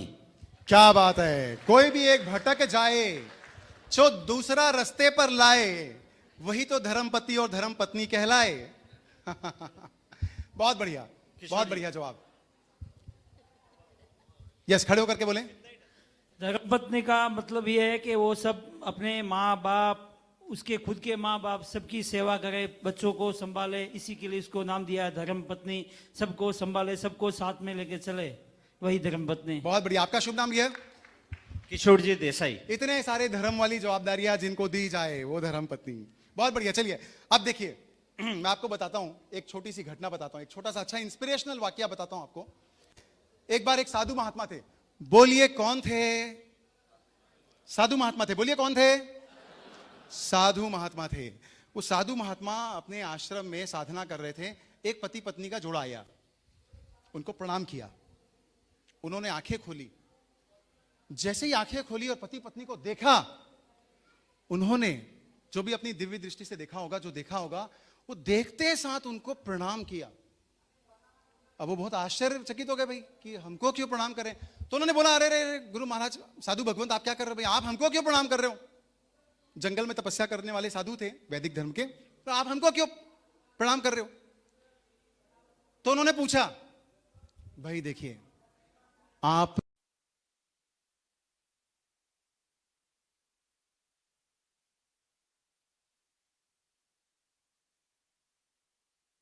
करके हम लोगों ने आपको प्रणाम किया, पर आप क्यों हमको प्रणाम कर रहे हैं? तो उन्होंने जवाब दिया कि भाई देखो, मुझसे बड़े त्यागी ना मेरे को तो तुम लोग दिखाई देते हो। उन दोनों को बोला, इसलिए मैंने तुमको प्रणाम किया। वो लोग और आश्चर्य में आ गए, क्या बात करते हो, हम कैसे बड़े त्यागी हो गए? त्यागी तो आप हो, हमने तो क्या छोड़ा है? बोले एक सवाल का जवाब दो, इस दुनिया में सबसे महत्वपूर्ण, सबसे दुर्लभ, सबसे मूल्यवान, सबसे बेशकीमती क्या है? सोच करके जवाब देना 30 सेकंड के अंदर में। 30 सेकंड तक सोचा उन लोगों ने और सोच करके जवाब दिया, भाई सबसे मूल्यवान और दुर्लभ और कीमती तो धर्म है और ईश्वर है। तो बोला देखो, हमने तो संसार की छोटी मोटी बेकार की वस्तुओं का त्याग करके रखा हुआ है, लेकिन तुम दोनों ने तो जीवन में संसार की दुर्लभ वस्तु का, धर्म का और ईश्वर का त्याग करके रखा हुआ है। तो बोलो सबसे बड़ा त्यागी कौन हुआ? तो वो दोनों पति पत्नी की आंखें खुल गई, एकदम आंखें खुल गई।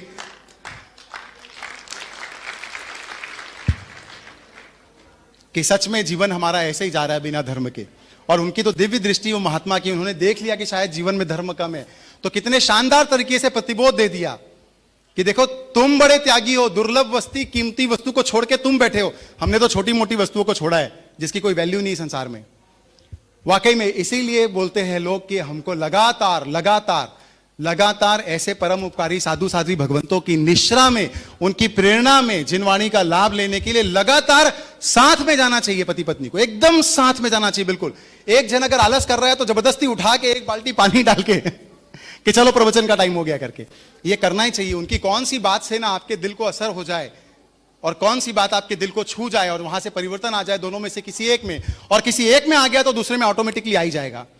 तो इसीलिए लोगों ने कहा है कि भाई ये धर्म पत्नी वाला जो जिम्मा है ना, ये नाम जो दिया गया इसमें धर्म का, वो इसीलिए दिया गया है। और आप सबको मैं ये बात भी कहना चाहता हूं, कई लोग तो बोलते भी हैं, मतलब ये धर्म शब्द को कैसे बोलते हैं कि भाई भाई के आगे धर्म नहीं लगता, बहन के आगे धर्म नहीं लगता, या लगता है तो रियल के आगे नहीं लगता, जिसको हम मानते हैं उनके आगे लगता है, तो पत्नी के आगे क्यों लगता है? तो लोग मजाक मजाक में बोलते हैं, मतलब जैसे बोलते हैं ना, ये धर्म पत्नी है इनकी, अच्छा धर्म पत्नी है, इसका मतलब रियल नहीं है। जैसे धर्म भाई मतलब रियल भाई नहीं होता। तो लोग व्यंग में भले कुछ भी बोलते हो, लेकिन ये शब्द के साथ जो जवाबदारी दी गई है ना, वो सबसे बड़ी जवाबदारी दी गई है। तो अगर पति के लिए अगर पत्नी धर्म नहीं कर रहा है तो अपनी बहुत बड़ी जवाबदारी का निर्वाह नहीं कर रहा है, और पत्नी के लिए अगर पति धर्म में नहीं होकर के चल रहा है तो अपनी बड़ी जवाबदारी का सच में निर्वाह नहीं कर रहा है। और इसीलिए हम सबको सच में, हम सबको साथ में कि एक दूसरे को धर्म के क्षेत्र में आगे बढ़ाना ही चाहिए किसी भी कीमत में। और दो लाइनें, इसीलिए हम लोग ऐसे साधु साध्वी भगवंतों के जिनके पास हमको लगातार जाना चाहिए, विनती करना चाहिए, थोड़ा समय मांगना चाहिए, थोड़ा सीखना चाहिए। तो दो लाइनें जरूर हम पहले लेते हैं ऐसे साधु साध्वी भगवंतों के लिए, जहां से हमारे धर्म का जीवन शुरू होता है। तो सारे लोग मिलके जरूर लीजिएगा मेरे साथ। आप सबकी भावनाएं, मेरे तो खाली शब्द है, और आप जानते हो मैं तो वैसे बेसुरा हूं, सुर वाले तो आप लोग हो, ठीक है?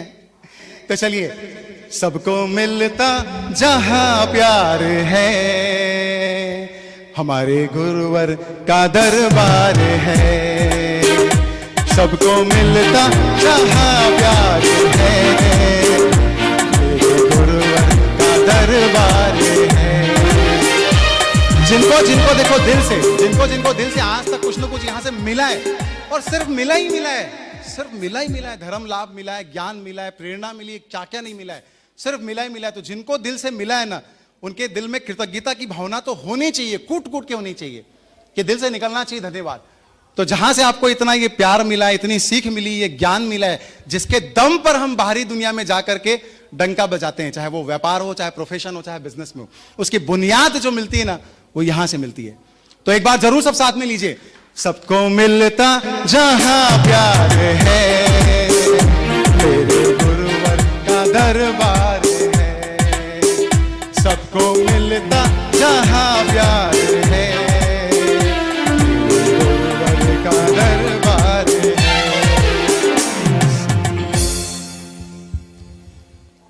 और छोटे छोटे पॉइंट जो हम डिस्कस कर सकते हैं, देखिए एक फिलॉसफी आती, मालूम है आपको? एक फिलॉसफी क्या आती है? कई बार ना हम जब बोलते हैं ना कि भाई थोड़ा तारीफ करो, थोड़ा कभी कभी ना किसी के लिए मन में आदर हो, सम्मान हो, तो अभिव्यक्त करना चाहिए। प्रेम है मान लो, तो प्रेम को भी अभिव्यक्त करना चाहिए, प्यार को भी अभिव्यक्त करना चाहिए। तो कई लोगों का क्या होता है मालूम है, एक बहुत हमारा, कई लोग मतलब हमारे लोगों का ही, हम लोगों का बहुत पुराना डायलॉग है, अरे जब दिल में प्यार सच्चा है ना तो बोलने की जरूरत नहीं पड़ती। ऐसा बोलते हैं ना, कई बार हम लोग बोलते हैं, ईमानदारी से बोलते हैं ना, बोलते हैं हम लोग, ऐसा बोलते हैं, अरे दिल में सच्चा प्यार है तो क्या बोल के दिखाना। ऐसा बोल करके हम लोग किनारा करने की कोशिश करते हैं। लेकिन मेरे हिसाब से, आप सबके हिसाब से सच में अभिव्यक्त करने की बहुत जरूरत है, बहुत जरूरत है। अपने आप दुनिया में कुछ मालूम नहीं चलता किसी को, कोई अंतर्यामी नहीं है, किसी के पास किसी प्रकार का दिव्य ज्ञान प्रकट नहीं हुआ है। आप बोलोगे, शब्दों से दिखाओगे, वही समझ में आता है। अंदर कलेजा चीर के कोई नहीं देख सकता इस दुनिया में। तो बोलना सीखिए, अभिव्यक्त करना सीखिए। देखिए, आप लाइफ में जब गुस्सा आता है किसको, ऑनेस्टली बताइए, किसको किसको गुस्सा आता है? मेरे को तो आता है भाई, आता है ना सबको गुस्सा। उस समय ऐसा डायलॉग अपन याद करते हैं क्या, जब गुस्सा सच्चा है तो उसको बोलने की क्या जरूरत है? ऐसा बोलते हैं क्या हम लोग? बोलते हैं? नहीं बोलते। पूरे गुस्से को ना मन से, वचन से, काया से, बॉडी लैंग्वेज से, सबसे प्रदर्शित करके कहते हैं हम अपने गुस्से को एकदम ना, हर बॉडी लैंग्वेज से। आंखों से भी दिखेगा ना, सीधे देखेंगे नहीं, घूर के देखेंगे। देखने का तरीका चेंज हो जाएगा, हाव भाव शरीर के सब बदल जाएंगे। नाराज है तो ऐसे खड़े हो जाएंगे, ऐसे ऐसे करके, ऐसे मत दिखेगा भाई साहब। ये गुस्से वाला पोज नहीं है ना। तरह तरह के हम लोग एक्सप्रेशन देते हैं, क्यों? हम दिखाना चाहते हैं कि भाई साहब नाराज हैं हम आपसे, गुस्सा है हम आपसे। नाना प्रकार के तरीके ढूंढते हैं गुस्से को दिखाने के लिए। और जब प्यार को दिखाने की बात आएगी तो अरे जब प्यार सच्चा होता है ना तो भाई साहब ये डायलॉग काम नहीं आएगा। इसलिए हम सब आज से मिलके, हम सब, मेरे साथ, आपके साथ मैं भी हूं, मैं भी सामान्य आपकी अपने भाई हूं आपका। हम सब मिलकर के सच में आज ये जो हम डिस्कशन कर रहे हैं तो जरूर ये लेके चलेंगे। अच्छी बातों को एक्सप्रेस करना है, दिल खोल के तारीफ करना है, प्रेम को, सम्मान को बोल करके बताना है। पूरी दुनिया को हम बोलते हैं साहब, छोटी सी बात मालूम है, जिस व्यक्ति को हम जानते नहीं है उसको थैंक यू बोलते हैं।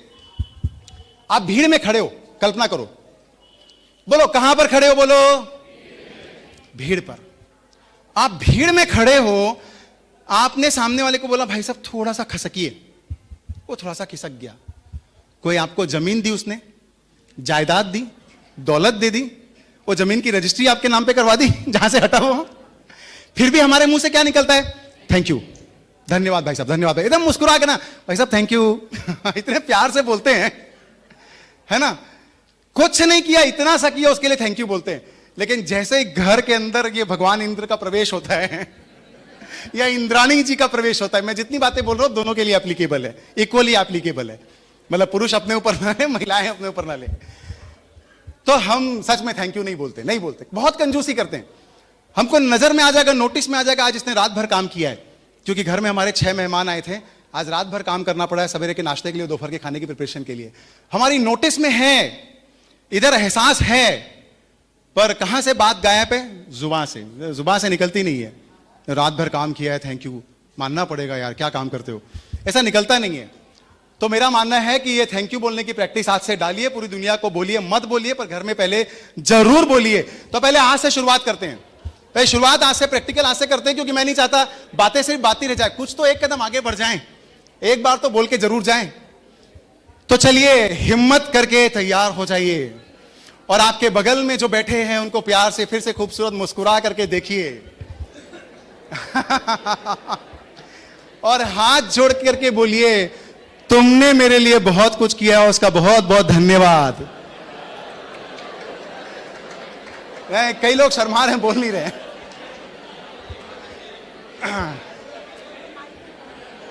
माइक में बोलोगे? हाँ, भाभी जी बोलेंगे भाई। भैया सामने आए हैं, भैया सामने आए, प्लीज प्लीज आइए, प्लीज आइए। क्या नाम भाभी जी आपका? सविता देवी जी। सुनीता देवी जी। सविता देवी जी। सविता देवी जी। वैसे तो मैं कुछ बोलना नहीं चाहती, पर मान सम्मान की बात आई तो मैं इनके लिए, मान सम्मान के लिए 2 शब्द कहना चाहती हूँ। क्या बात है, बहुत बढ़िया। झगड़े तो होते ही रहते हैं, घर पारिवारिक कुछ का घर के लिए, परिवार के लिए, कुछ बातों के लिए, वो अलग बात है। लेकिन मान सम्मान प्यार ये तो अपना जीवन में जरूरी है और बहुत ही जरूरी है। और इनका वो सम्मान मैंने इनके सामने पाया, अपने परिवार के लिए, अपने समाज के लिए, अपने घर के लिए।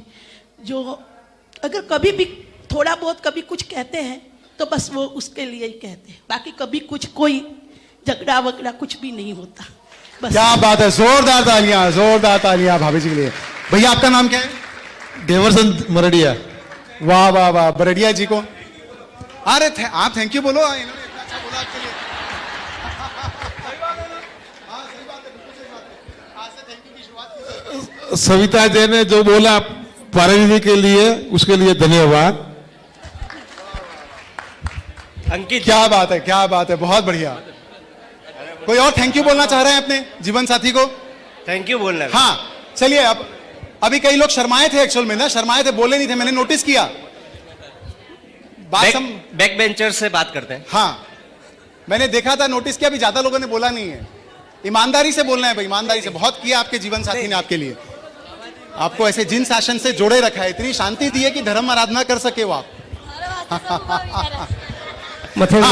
जी बिल्कुल संतोष भाई, जिस तरीके से आप समझा रहे हैं, जिस तरीके से हमारे जीवन में खुशियां लाने का प्रयास कर रहे हैं, इसके लिए पहले तो आपको बहुत बहुत धन्यवाद। और काफी सारे कपल्स यहाँ विराजमान है, सबको हो एक मौका मिला है अपनी तरफ से कुछ कहने का। हालांकि मैं तो मंच पे हमेशा बोलते रहता हूँ, आशीष भाई ने आके बोला आप कुछ बोलिए। आपके शब्दों से लगा बहुत अच्छे वक्ता है। बिल्कुल, लेकिन जहां बात चली हो पत्नी की तारीफ की, तो थोड़ा सा माहौल को हल्का करते हुए, हालांकि साध्वी जी भगवान विराजमान है इसलिए बोलना तो नहीं चाहिए, लेकिन ऐसा विषय चला है तो बात चली। ऐसे एक फंक्शन चल रहा था, एक फायर ब्रिगेड वाला और एक एम्बुलेंस वाला भी वहां पे बैठा हुआ था। उनको बोला गया कि आप अपनी पत्नी की तारीफ किस तरह से करेंगे। फायर ब्रिगेड वाले ने जो बोला कि जब तुम लाल साड़ी में आती हो तो वाकई में फायर ब्रिगेड नजर आती हो, वो बात अलग है कि वो आग बुझा जाती है लेकिन तुम आग लगा जाती हो। और जब एम्बुलेंस वाले को बताया गया कि आप कैसे तारीफ करेंगे, तो उन्होंने बोला जब तुम सफेद साड़ी में आती हो तो माँ कसम एम्बुलेंस नजर आती हो। वो बात अलग है कि वो घायलों को उठाती है और तुम घायल कर जाती हो। लेकिन हमारे जीवन में ऐसी बात नहीं है। पत्नी ने हमेशा से सहयोग दिया है, बहुत ही संघर्षमय जिंदगी रही है मेरी, अगर मेरी बात करूं तो। लेकिन इन्होंने अपने तन मन और धन से मेरा पूर्ण सहयोग दिया, इसके लिए मैं एक बार बहुत जोर से खड़े हो जाए भाभी जी, एक बार खड़े हो जाएं। जोरदार तालियां भैया और भाभी जी के लिए। बहुत बढ़िया, बहुत शानदार, बहुत शानदार।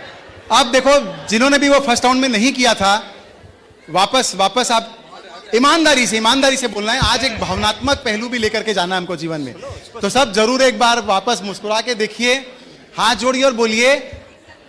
हाँ, एक साथ मैं जो बोलूंगा उसको रिपीट कीजिएगा।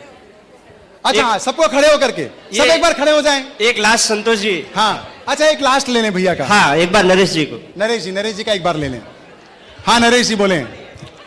हेलो, ऐसा है कि अगर पत्नी के बारे में तारीफ करनी हो तो हकीकत में तारीफ शब्द आता ही नहीं है। ये एक अपना फर्ज है, जिन्होंने अपने लिए अपनी जिंदगी कुर्बान कर दी, जिन्होंने अपने लिए अपने माँ बापों को छोड़ दिया, जिन्होंने अपने लिए कुछ ऐसा कर दिखाया है कि उनके परिवार को छोड़ के एक अपने परिवार को खुशहाल बना दिया। और ये हमेशा एक हमसफर और अपने एज पर ब्रेकर जैसे अपनी जिंदगी कहीं पे आगे दौड़ रही है, उसमें ब्रेक भी लगाने का काम करती है, और जब अपनी जिंदगी रुकती है तो उसमें एक्सीलेटर बन के बिल्कुल आगे दौड़ा देती है। क्या बात है, बहुत बढ़िया, बहुत शानदार शब्दों ने भाई साहब ने बात बोली भाभी जी के लिए। भाभी जी एक बार खड़े हो जाएं आप। बहुत बढ़िया, जोरदार तालियां।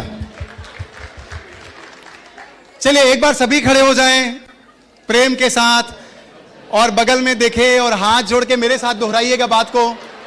यस बोलिए, आपने मेरे लिए बहुत कुछ किया।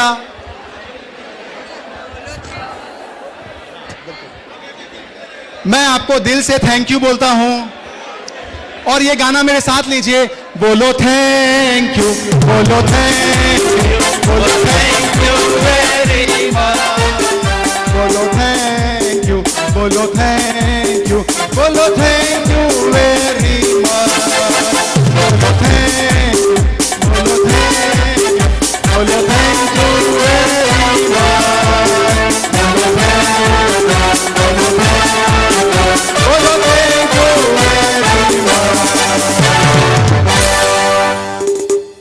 क्या बात है, क्या बात है। अब अंतिम के 15 मिनट में और बस छोटी मोटी जरूरी बातें और लेते हैं हम। एक गंभीर बात भी लेते हैं, एक गंभीर बात भी लेते हैं, समस्या की है। अब देखिए, जीवन धर्म में बनाना है, और मैं आपको सच बताऊं, अगर पत्नी धर्म में और आराधना का जीवन जी रही है ना, तो सबसे बड़ा क्रेडिट उसका जाता है, चाहे प्रत्यक्ष हो चाहे अप्रत्यक्ष हो। संसार में सबकी प्रेरणा तो मिल ही रही है, गुरु भगवंतों की, सबके मिल रही है, माता पिता की, संस्कार भी हैं, लेकिन रियल लाइफ में वर्तमान में अगर आप शांतिपूर्वक धर्म आराधना कर पा रहे हो ना, पत्नी कर पा रही है, तो सच में क्रेडिट जो है वो भाई साहब को जाता है। जीवन में शांति है तभी परमात्मा में मन लगता है। 50 इधर उलझने, टेंशन है, तनाव है, खटपट है, तो फिर मन कहीं नहीं लगता, बहुत मुश्किल हो जाता है धर्म में मन लगाना। और अगर पति भी धर्म में जीवन जी पा रहा है, या फिर व्यापार में सफलता की, तरक्की के इतिहास लिखता जा रहा है, तो सबसे बड़ा क्रेडिट अगर उस समय जा रहा है ना, तो सच में पत्नी को जा रहा है। इसीलिए कई लोग बोलते भी हैं, हाँ बजा लीजिए भाई साहब, बजा लीजिए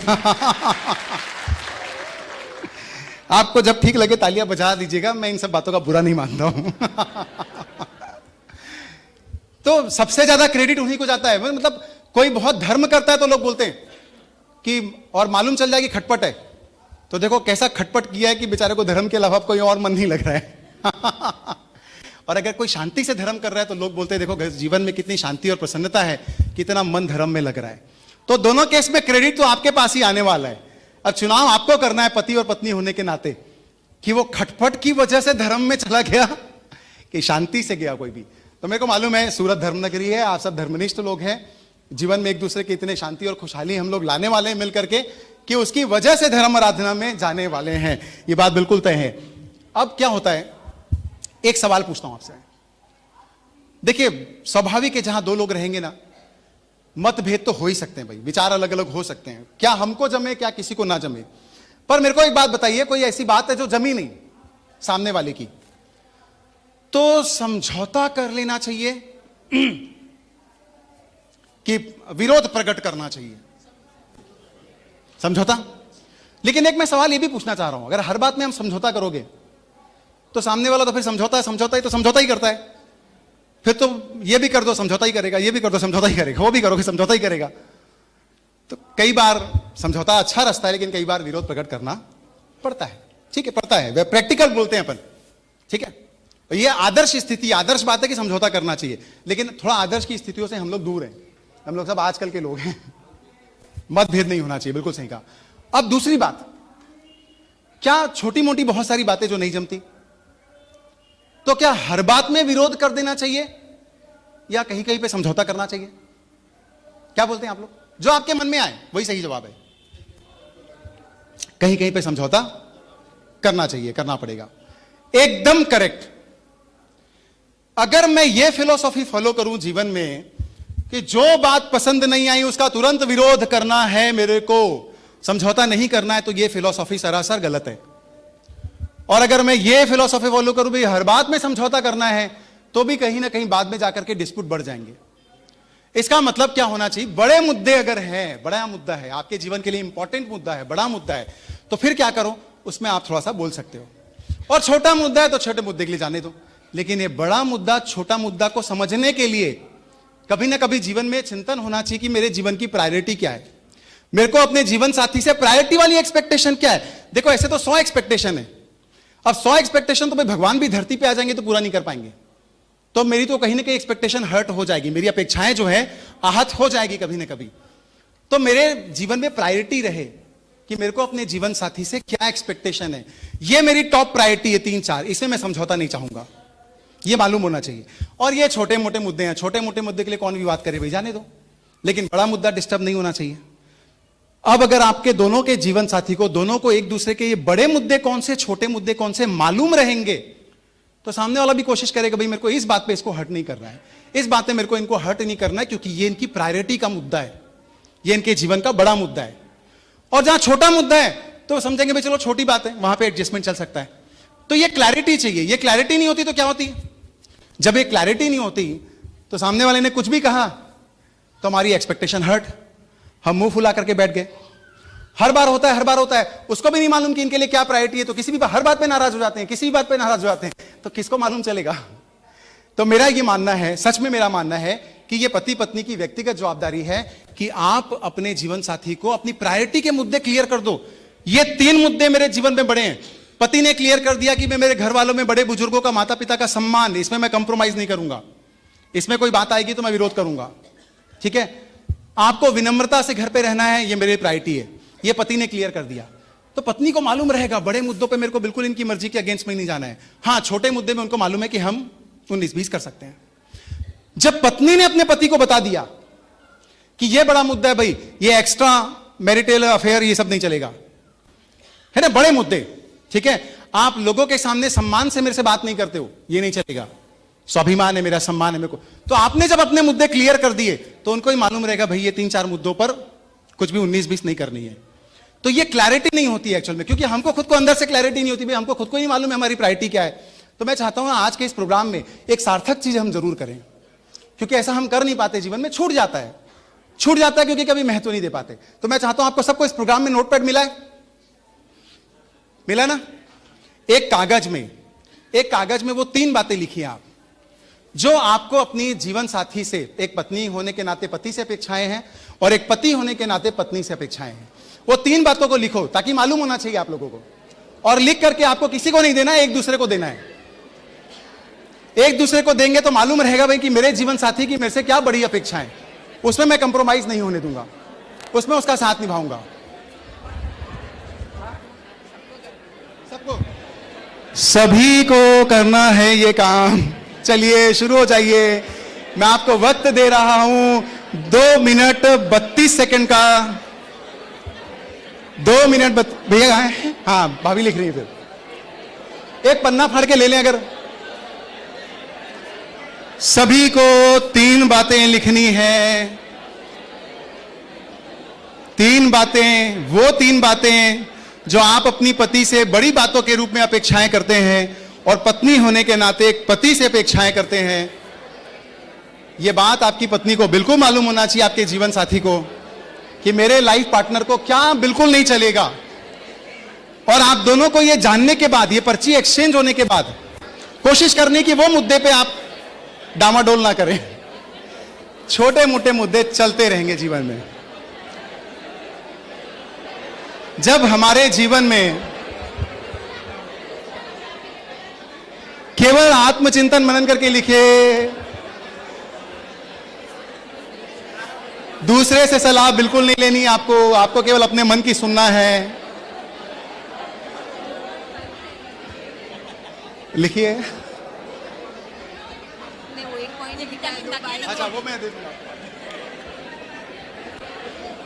चलिए, 3 बातें लिखनी है, सभी को लिखनी है कंपलसरी, और वो चिट एक दूसरे को देना है। सभी को लिखना है भाभी जी। हाँ हाँ जी साहब। हाँ, जीवन मंत्र, ना अपेक्षा न उपेक्षा। क्या बात है, बहुत बढ़िया। क्या नाम शुभ भैया? ललित जैन। ललित जैन जी, बहुत बढ़िया, अच्छे विचार। पर 3 बातें भाभी जी को लिख के देनी है। हमारे जीवन में हमको मालूम होना बहुत जरूरी है, हमारे लाइफ पार्टनर को क्या बिल्कुल नहीं चलेगा। हम सारी अपेक्षाओं को पूरी नहीं कर सकते, लेकिन उससे पूछेंगे भाई 3-4 बातें तेरे सम्मान के लिए, आपके सम्मान के लिए पूरी कर रहे हैं ना, उसको खुशी होगी। फिर उसका मन बनेगा कि यार मेरा पार्टनर जो है वो इतना मेरे लिए कर रहा है, मैं छोटी बातों में क्यों किचकिच करूं, बड़ी बातें तो मान रहे हैं ना। और छोटी बातों में भूल जाइए उस छोटी बातों को, बड़ी बातों को अपने लाइफ पार्टनर को क्लियर कर दीजिए। चलिए, 2 मिनट 32 सेकंड में मात्र 12 सेकंड बाकी है और मेरे इस वक्तव्य के मात्र 7 मिनट।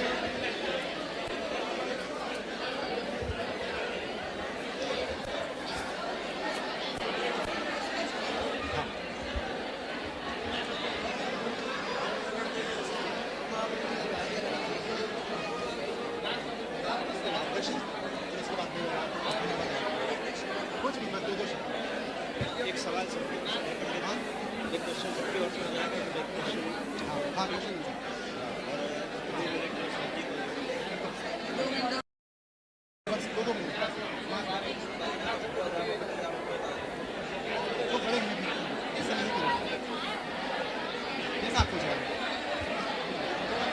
तो आखिरी में धर्मेंद्र चाचा 2 मिनट कुछ बोलूंगा बोले हैं, आखिरी में हाँ, हाँ, हाँ। ऐड करवा देंगे। क्वेश्चन आंसर सेशन में। हाँ चलिए, हो गए भाई सबके, सबने अपनी अपनी पर्ची बना ली। चलिए दिखाइए अब अपनी पर्ची। अभी दूसरे पक्ष की बन रही है, थोड़ा जल्दी बन गई आपकी, भैया की बन गई, भैया की बन गई, बहुत बढ़िया, बहुत बढ़िया, आपकी बन गई, बहुत बढ़िया, बहुत बढ़िया, वेरी गुड। चलिए सभी 30 सेकंड के अंदर इसको पूरा कीजिए, फिर हम आगे बढ़ें।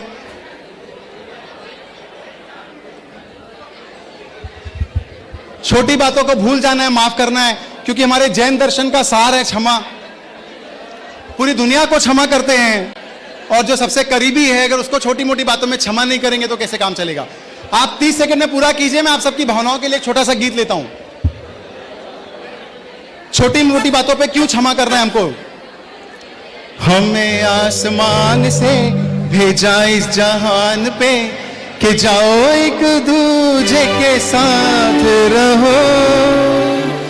कभी मैं तुम्हारी गलती भूलूं, कभी तुम भी मुझको माफ करो।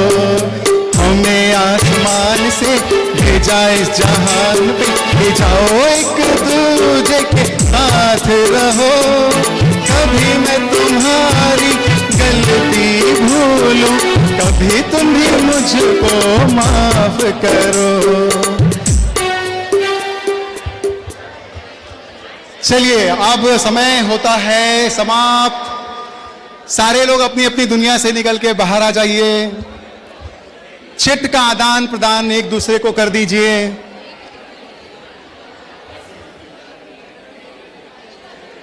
चिट का आदान प्रदान एक दूसरे को कर दीजिए। एक मिनट चलिए बोलिए भगवान महावीर स्वामी की। एक परमात्मा का नाम है जो सबको खींचता है, बाकी सब तो। चलिए अंतिम बात जो मैं आपसे कहना जा रहा हूं, एक दो छोटी छोटी बातें 5-7 मिनट के अंदर वो लेकर के। एक्सक्यूज मी भाभी जी, पीछे से भाई साहब। Yes very good. चलिए जो अंतिम बातें हैं उसके साथ हम करते हैं। देखिए छोटी मोटी नोकझोंक होते रहती है। कई बार देखिए क्या होता है मालूम है, एक पति महोदय थे,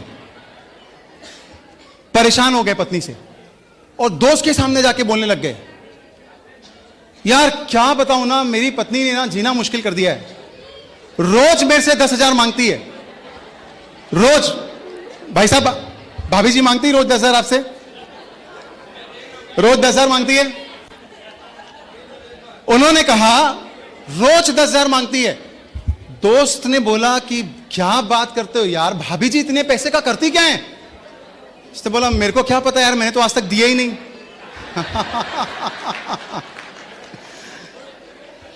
और आपने दुनिया में सुना भी होगा ना, ओम शब्द सबने सुना है?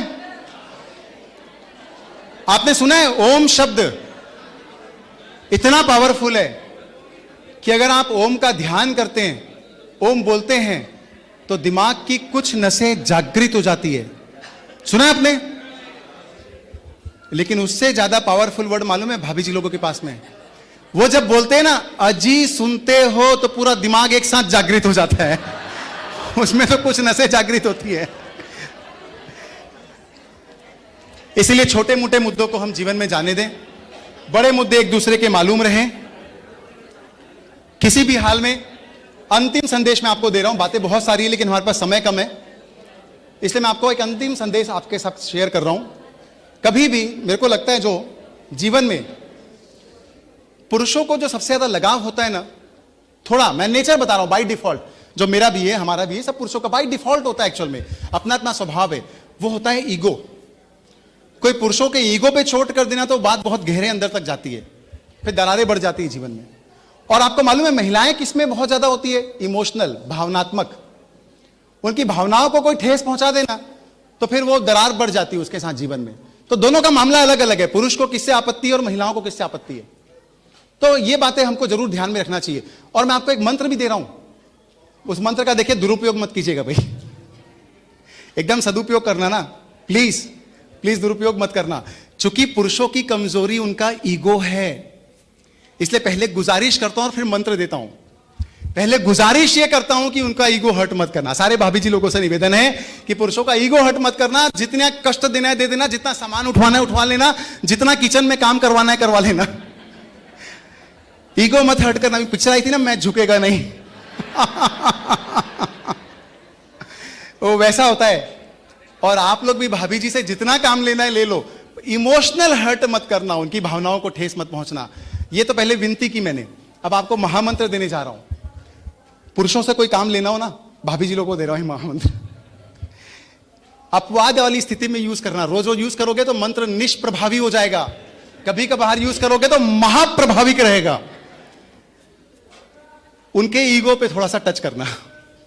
ईगो पे कैसे टच करोगे?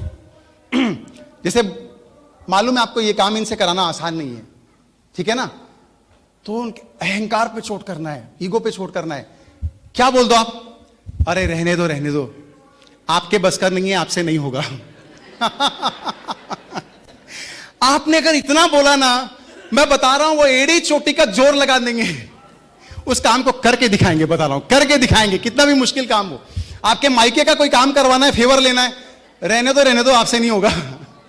अब देखो इतनी शिद्दत से आपके मायके वालों को वो काम करके दिखाएंगे। वो ये महामंत्र है, कभी कभार यूज करोगे तो काम करेगा, और पता चला आपने रोज चालू कर दिया, निष्प्रभावी हो जाएगा।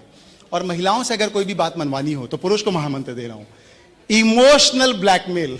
हालांकि ये साथ में नहीं देना चाहिए मंत्र, एक्चुअली मालूम चल जाता है दोनों को, पर अब मैं करूं कि अलग अलग तो मुलाकात हो नहीं पाएगी, है ना।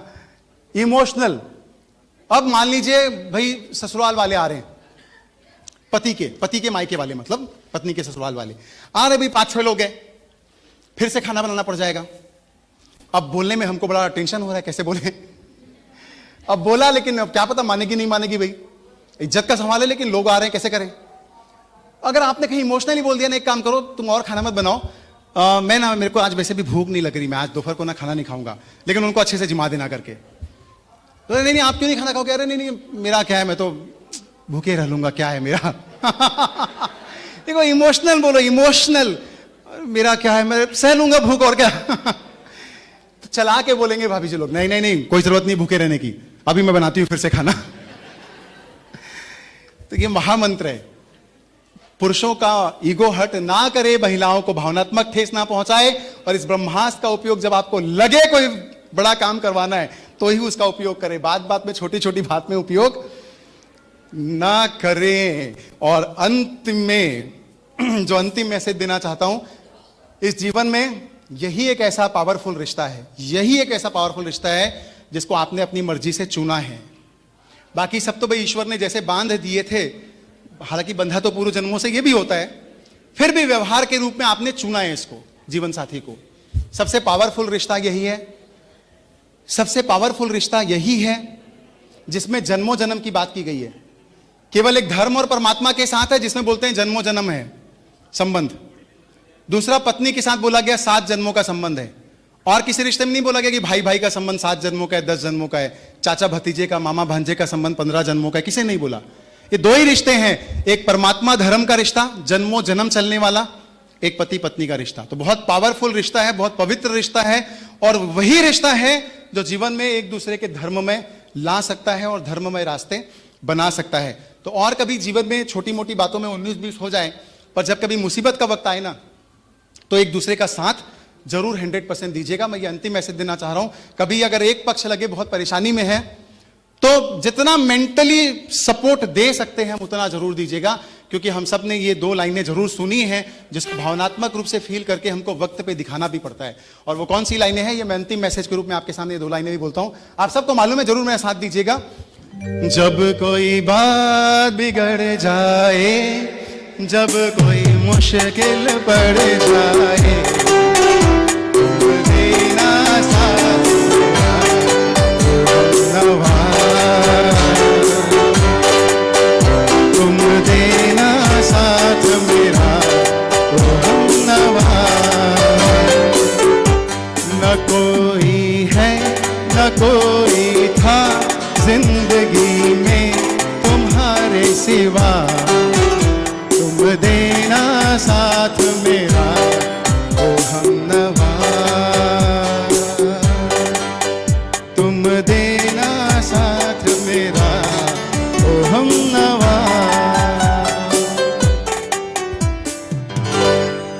तो मैं समय की मर्यादा को ध्यान में रखते हुए, बहुत सारी बातें और है पर जीवन में फिर कभी और सूरत आएंगे, तो आप सभी खूबसूरत लोगों के, सूरत में रहने वाले लोग कैसे होते हैं?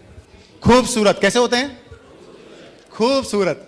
तो आप सब वापस खूबसूरत लोगों से जब मिलना होगा तो और बहुत सारी बातें कभी करेंगे, लेकिन बस अंत में यही कि हम लोगों की जवाबदारी है अपने अपने पार्टनर के साथ में, ये जीवन में वाकई में जो परमात्मा के साथ सबसे पावरफुल कनेक्शन बनाना है, धर्म के साथ, और जिनका साथ कभी नहीं छोड़ना है, परमात्मा और ऐसे गुरु भगवंतों का, तो उनका साथ नहीं छोड़ के धर्म के साथ मिलकर के, मैं बोलता हूं आपकी जो खुशियां हैं, जीवन का आनंद है, जो मस्ती है, जो प्रेम है, जो सम्मान है, जो मधुरता है ना, वो जीवन में कम से कम 100 गुना बढ़ जाएगी जीवन में, अगर धर्म का साथ है, गुरु भगवंतों का साथ है। तो हम सबको जरूर, जिन्होंने इस कार्यक्रम के लिए हमको प्रेरणा दी, ठीक है, मोटिवेशन दिया, हमको मेंटली प्रिपेयर किया, हमारे लिए सोचा, उसके लिए हमको जरूर कृतज्ञता की भावना रखनी चाहिए, उनके उपकारों के प्रति कृतज्ञता। तो आप सभी साध्वी भगवंतों के लिए मैं अंत में 2 लाइनें आप चाहता हूं कि हम सब मिलके ले, हम सब आज यहां पे इस हॉल में एकत्रित हैं, जीवन के हमने आपस में एक दूसरे के साथ अनुभव शेयर किए, बातें शेयर की, अपने जीवन के साथी के साथ कुछ अच्छे लम्हे शेयर किए, ये सब जीवन में हमारे संभव हो पाया है, ऐसा अच्छा क्षण आ पाया है कृपा से, भगवंतों की कृपा से। तो 2 लाइनें मेरे साथ जरूर लीजिए अंत में। करते हैं गुरुवर हम हर पल शुक्रिया, जीना जो सिखाया उसका भी शुक्रिया। करते हैं गुरुवर हम हर पल शुक्रिया, जीना जो सिखाया उसका भी शुक्रिया।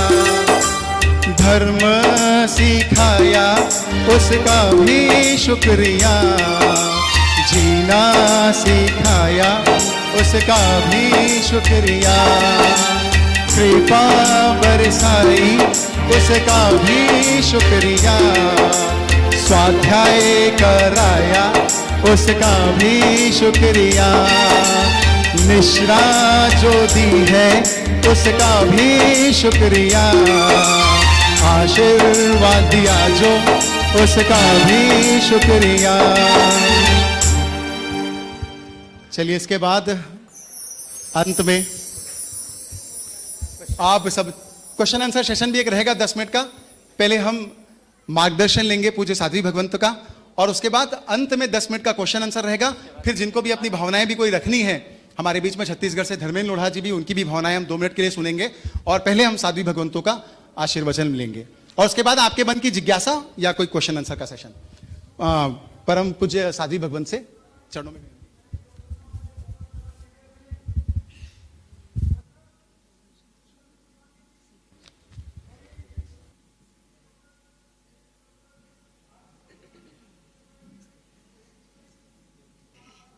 अभी आपको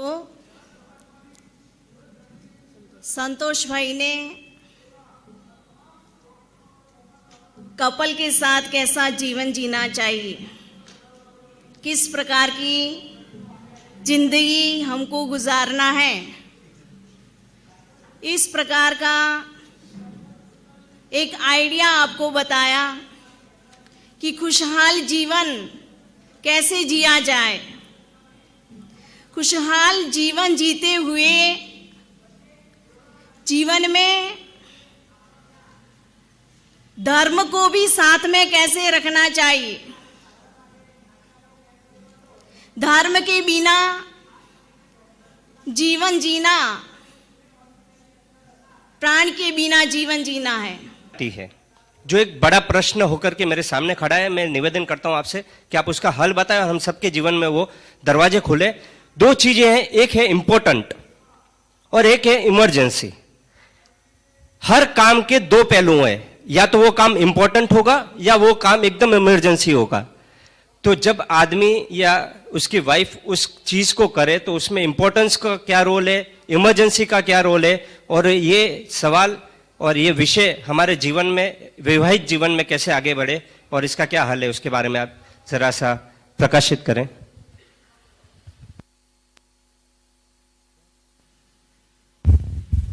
बहुत बढ़िया क्वेश्चन पूछा है आशीष भाई ने। आशीष भाई बहुत सारे मोटिवेशनल सेमिनार और ये सब अटेंड करते रहते हैं, इसलिए इनका क्वेश्चन भी बहुत इंटेलेक्चुअल है।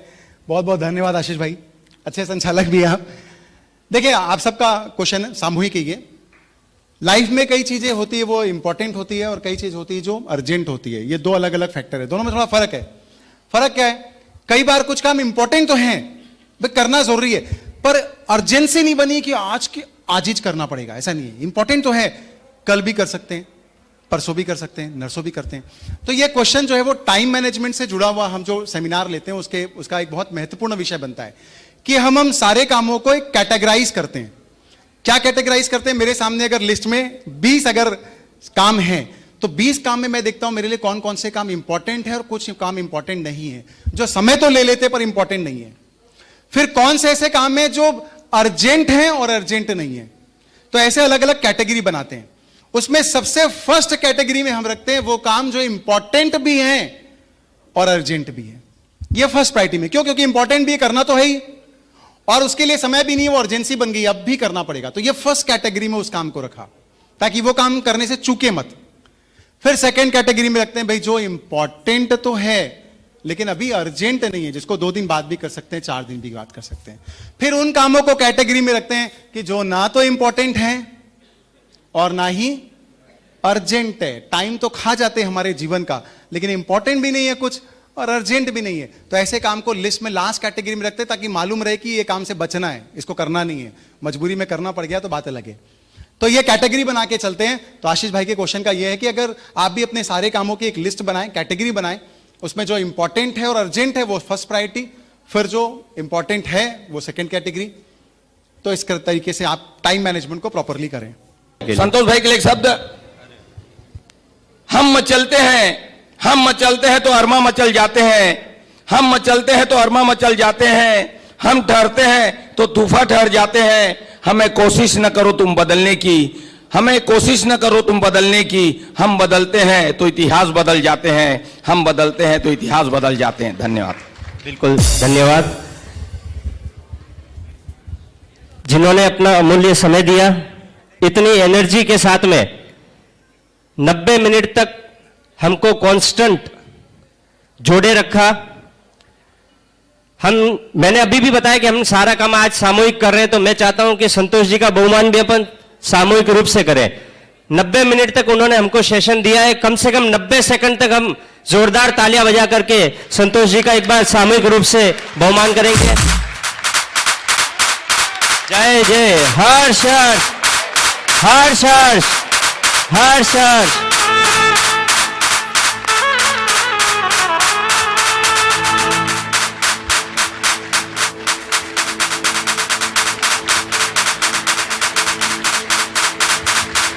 ये सफलता का परिणाम है संतोष जी। बिल्कुल बहुत अच्छी तरीके से हमारा भी हौसला, कार्यकर्ताओं की हौसला खूब बढ़ा कि हम भी अपने समाज के अंदर इस लेवल का प्रोग्राम कर सकते हैं। टाइमिंग को लेकर के, डिसिप्लिन को लेकर के बहुत ही जबरदस्त हमको इस प्रोग्राम का रिव्यू मिला है। आप सबका धन्यवाद। मैं अंतिम चरण में कुशल कांति खतरगत जैन संघ से जो भी पदाधिकारी मौजूद है आगे पधारे और संतोष जी का बहुमान करें। हम यहां से कुछ ना कुछ लेकर के जा रहे हैं, लेकिन हमारे आने वाली जनरेशन, हमारी संतान को भी हम इससे जोड़ें। इसके लिए दोपहर में 2 बजे से 4 बजे इसी हॉल के अंदर एक संतोष जी का दूसरा चरण जो है यहाँ पे रखा गया है कि हमें जीवन में आगे कैसे बढ़ना है, कुछ करके दिखाना है, जीवन में कुछ करके दिखाना है। इस विषय पर संतोष जी का सेकंड सेशन इसी हॉल में 2 बजे से 4 बजे तक, जिसके अंदर 14 साल से ऊपर की जो मर्यादा के लड़के लड़कियां हैं उन सबको आप अवश्य में भेजें, वो भी अपने जीवन में कुछ प्राप्त करें। इसी मंगल भावनाओं के साथ में मैं संघ के पदाधिकारी से निवेदन करता हूं आगे पधारे और संघ का कर्तव्य पूर्ण करें। पधारो। इस बहुमान के पहले मैं सबसे पहले भाई साहब एक मिनट जो पीछे थे, मेरी आवाज जहां पे जा रही है। देखिए, जो भी बहुमान होता है, मैं तो परम पूज्य गुरुवैया श्रेष्ठांजना श्री जी महाराज साहब से, जिसे बहुत प्रेरणा मिली है, बहुत सीखा है, तो आज जो बहुमान सम्मान होता है उसके असली हकदार तो एक्चुअल में उनकी प्रेरणा से ही है। इसलिए 2 लाइनें मैं गुरुवरिया श्री को समर्पित करते हुए, जिनसे मैंने बहुत सीखा है जीवन में और आज भी सीख रहा हूं, कि आज मैंने जो कुछ भी गलत किया हो, 19-20 किया हो, सब मेरी नादानी है। आज मैंने कुछ भी गलत किया हो, 19-20 किया हो, तो सब मेरी नादानी है। और अगर आपको लगे कि मैंने कोई भी अच्छी बात कही हो, तो वो गुरुवरिया श्री की मेहरबानी है, तो वो गुरुवरिया श्री की मेहरबानी है। इसलिए आपके प्रति, उपकारों के प्रति कृतज्ञता, आप सभी के उपकारों के प्रति कृतज्ञता।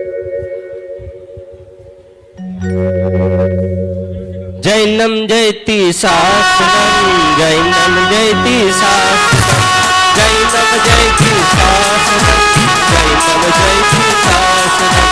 बोलो बिरादर जोर से, जैनम जयति शासनम, जैनम जयति शासनम, जैनम जयति शासनम, जैनम जयति शासनम, जैनम जयति शासनम। आपके सामने आपके परिवार से भी जो भी यहाँ पर उपस्थित है आगे बता रहे बहुमान स्वीकार करें सबका। पधारो मामा जी, बहुमान स्वीकार करें, पधारो।